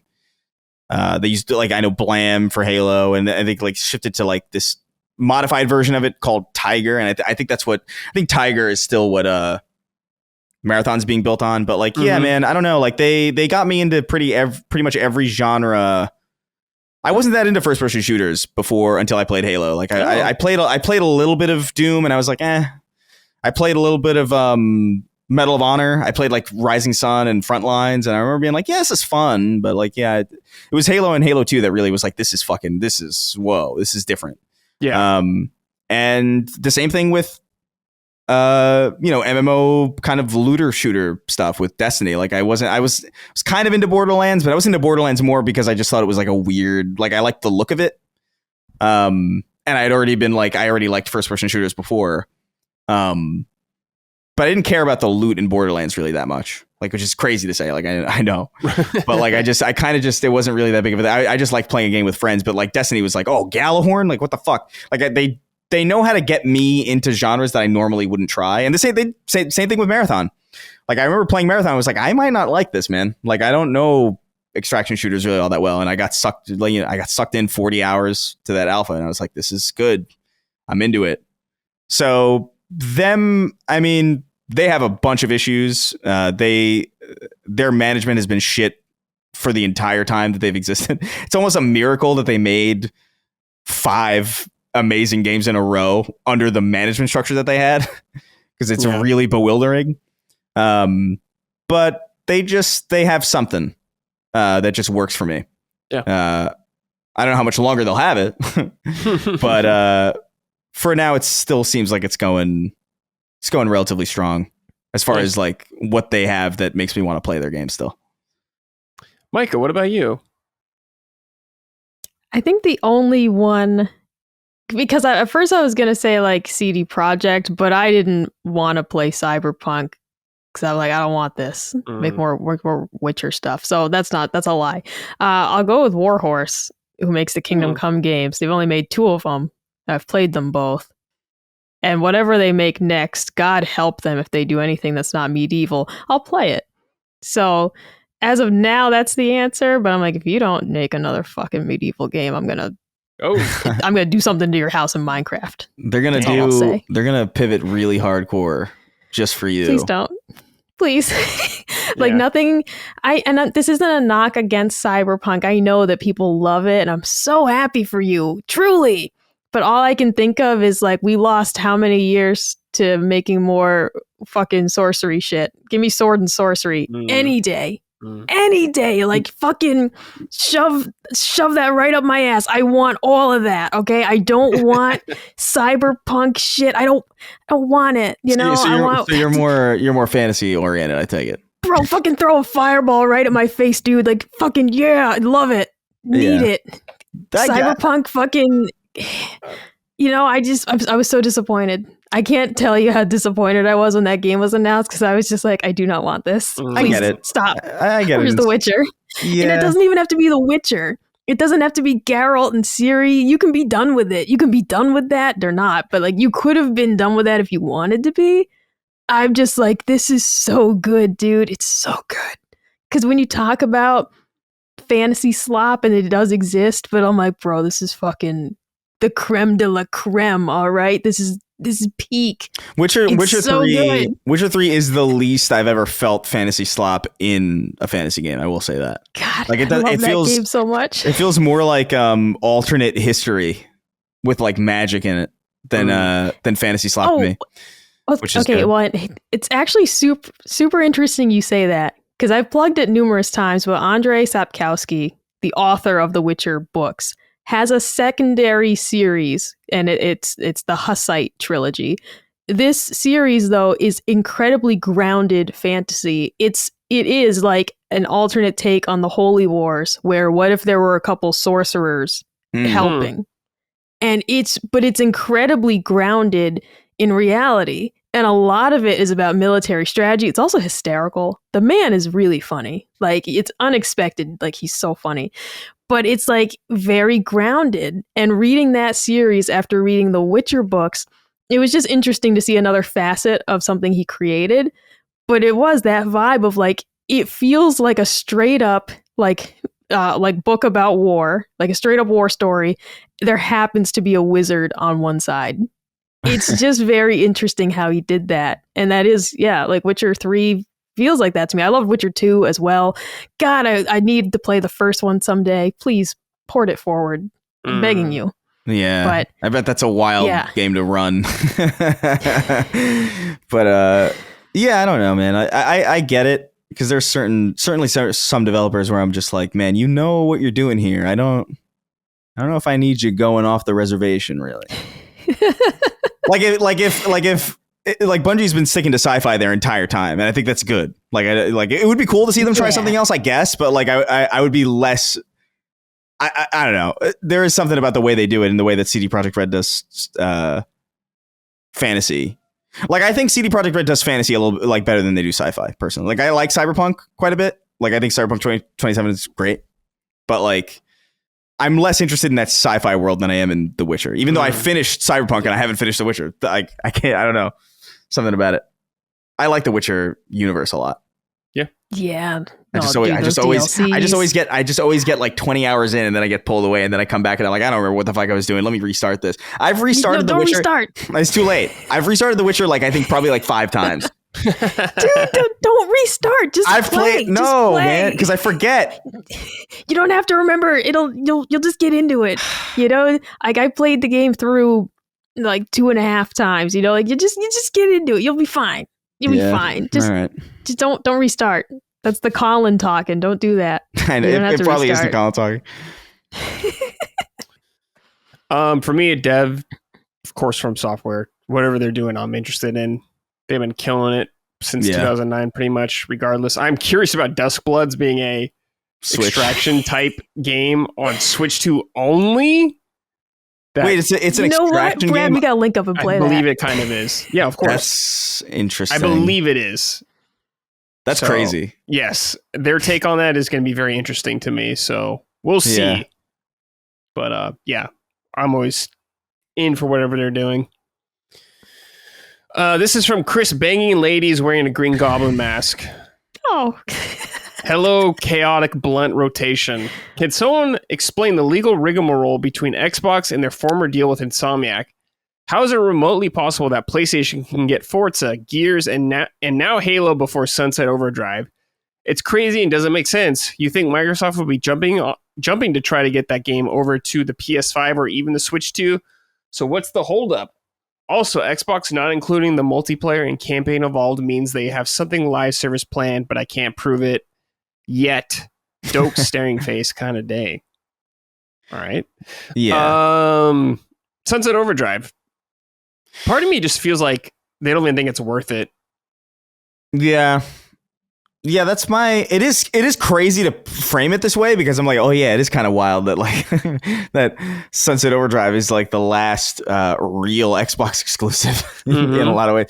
But yeah, I mean, I think that's probably what it is. I mean, like the moment's kind of passed. I wonder if they look at it as like, would it even be worth it to take the time to make a new SKU or like, yeah, right. I mean, I don't know. Like I liked Sunset Overdrive quite a bit when I first played it. I haven't gone back in a while. I strongly suspect that I would still like it with the understanding that like, okay, it's a little dated, but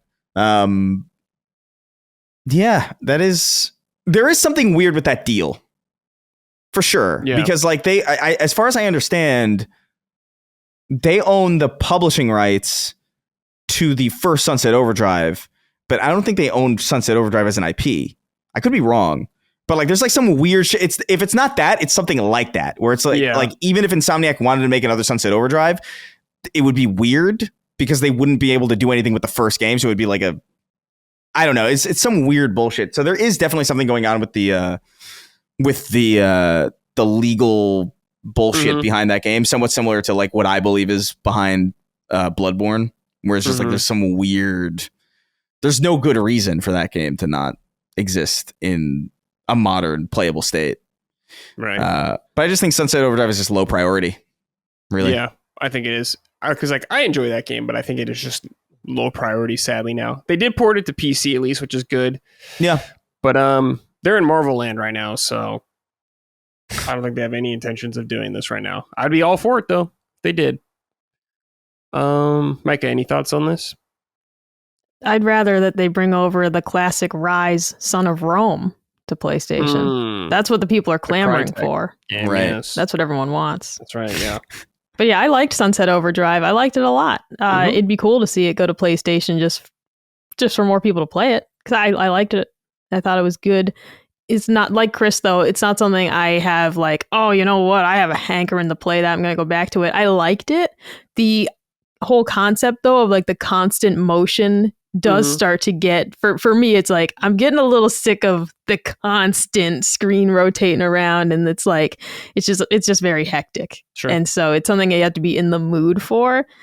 But it was a very cool game, and maybe they did miss the moment to bring it over, but I'd like to see it happen. I remember I really liked the soundscape of that game. Like they had a good the soundtracks. Or the soundtrack of Sunset Overdrive was fucking baller. It's like very punk rock kind of thing. It's very garage.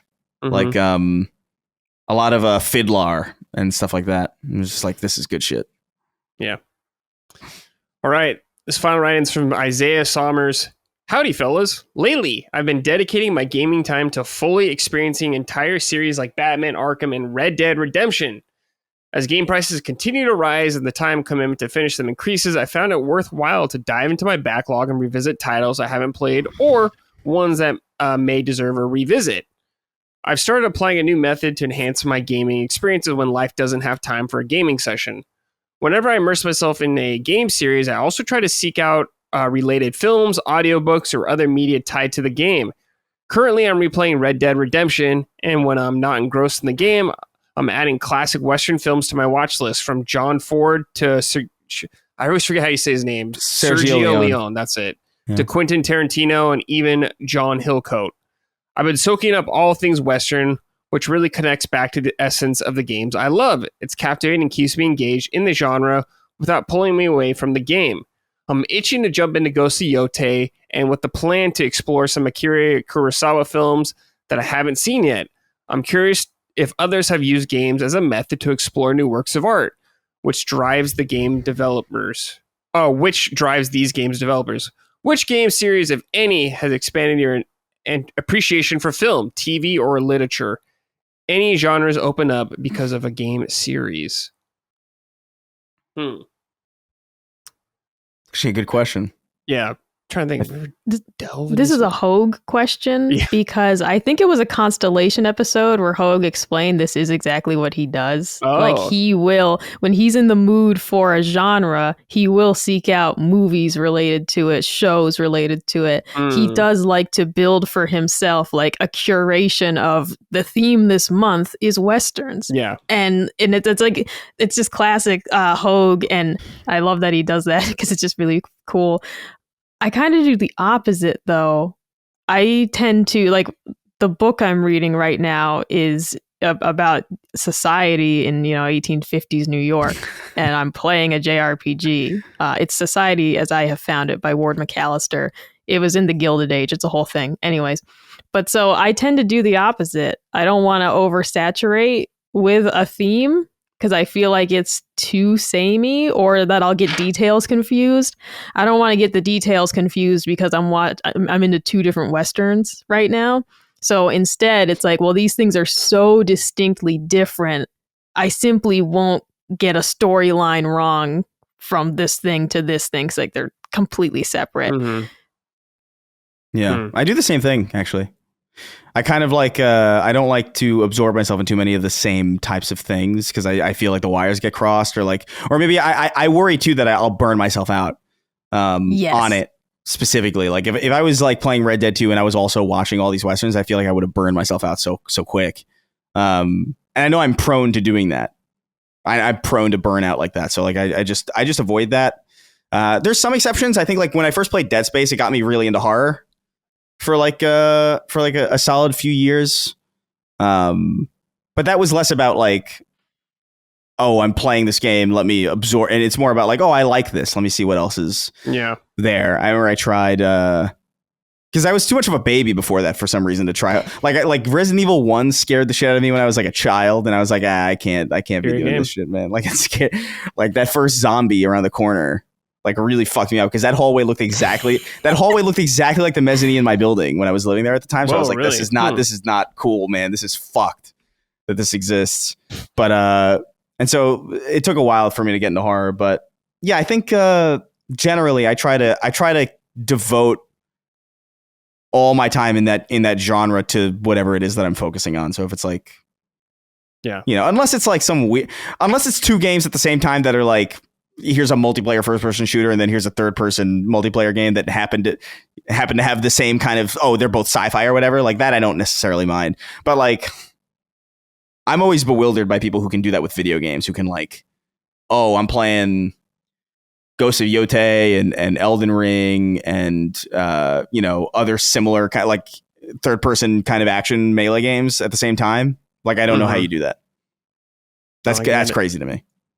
Yeah. When I used to always have 3 games going, and it would be like PlayStation, Xbox, Switch, and like kind of rotate between them. But I would try to keep them distinctly different so as to not get controls, mistaken, or it's like, oh, this is a multiplayer game. Like that's the type of stuff that I would usually rotate between. It would be crazy to me to be like, I'm playing 3 different JRPGs right now. Like that'd be too much. Psychotic. Yeah. Good crazy. Lord.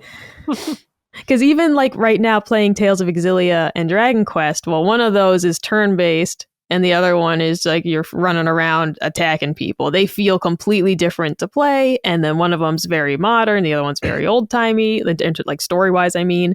So like those games feel so completely different that I'm like, yeah, I could play these together. But playing 2 turn-based games at the same time, or if I was playing like Tales and like Star Ocean, the recent one on Switch, that'd be too much. They'd be too samey. Yeah. Got it. All right, guys, that's it. We're done.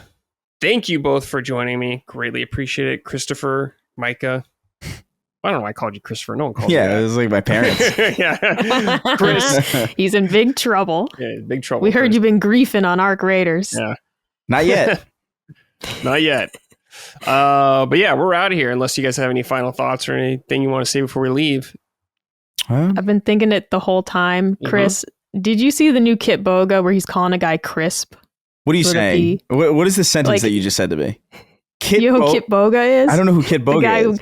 The guy who fucks with scammers. He wears the sunglasses and he's always fucking with scammers on the phone. Like, yeah, okay. No, Colin's really into this. So like, I didn't know if he mentioned it on Sacred. One of his newest videos, the scammer's name is Chris, but the whole time he's calling him Crisp. And the guy's getting like progressively more annoyed. But at one point he's like, how do you spell it? And the guy's like, CHRIS. And he's like, where's the P? Like, it's hysterical. But the whole time we've been doing this episode, in my head, I'm like, Crisp. Like, that's what I've been calling you this whole time. That's crazy. We call you that at the house now. Crisp. Like, Colin will say so that he'll say like, oh, something about Chris. I'll be Crisp. My niece and nephews used to call me that when they were like really little, because they couldn't say Christopher. Oh. And so they would just be Crisp. And I was like, all right, I guess fine. Crisper was one of them. Crisper was a nickname for a while. Crisper's great. That's good. I didn't mind it. Uncle Crisper. Yeah. Which is by the way, DNA editing technology, I'm pretty sure. Isn't that what CRISPR is? No. I don't know. I don't know what that means. I swear to God, CRISPR is CRISPR technology. It's like gene editing. So it's like the kind of things. Family of DNA sequences found in the genomes. Yeah, gene editing technology that uses Case9 system to precisely cut and modify DNA. It's great. We got Tom Brady cloning his dead dog, and now we got this. I saw that. I was horrors. Like, you know how crazy it is for me to see any sports related news? I saw that, and like Tom Brady's like, yeah, I cloned my dog. And I'm like, what the what do you mean? Like, that's crazy. I feel like something weird happened where like there's a lot of technology that's just around, and we just kind of accept that it's around, even though like it never had like this big, like the smartphone. We had the iPhone, you know what I mean? Like we had that big Steve Jobs, like, oh, it's a internet communication device, emails, a phone. He had that whole, thing, and then it happened. Where was that for like 3D printers and like CRISPR and like all of this shit that's just like, oh yeah, I'm just 3D printing my Warhammer sculptures or whatever. And you just treat that like it's normal. That's amazing to me. Yeah. That we're just 3D printing like it's no big deal. You can buy one at fucking Best Buy or some shit. Like, I don't know. I'm really blown away by this sudden appearance of all this crazy technology. Like, I don't get it. When did this happen? 3D print, clone a dog, whatever you want. This reminds me of like when Wi-Fi happened, and I was like, when? What do you mean? Did we just always like? When did like? I don't know. We're gonna be here for hours. Never mind. All right, everybody, we're out of here. Thank you. See you next week. Bye. Bye. Summon Sign is a product of Last Stand Media and Colin's Last Stand LLC and is proudly recorded in the USA. The show is written and hosted by me, Brad Ellis. The show is produced by Dustin Furman. All of Last Stand's theme music is by Ramon Narvaez. Summon Sign, along with the rest of Last Stand's media shows, are fan-funded on Patreon at patreon.com/laststandmedia. The following names are at the producer level on Patreon, our highest tier, and we are grateful for your kind contribution and generosity to our independent endeavor. Thank you.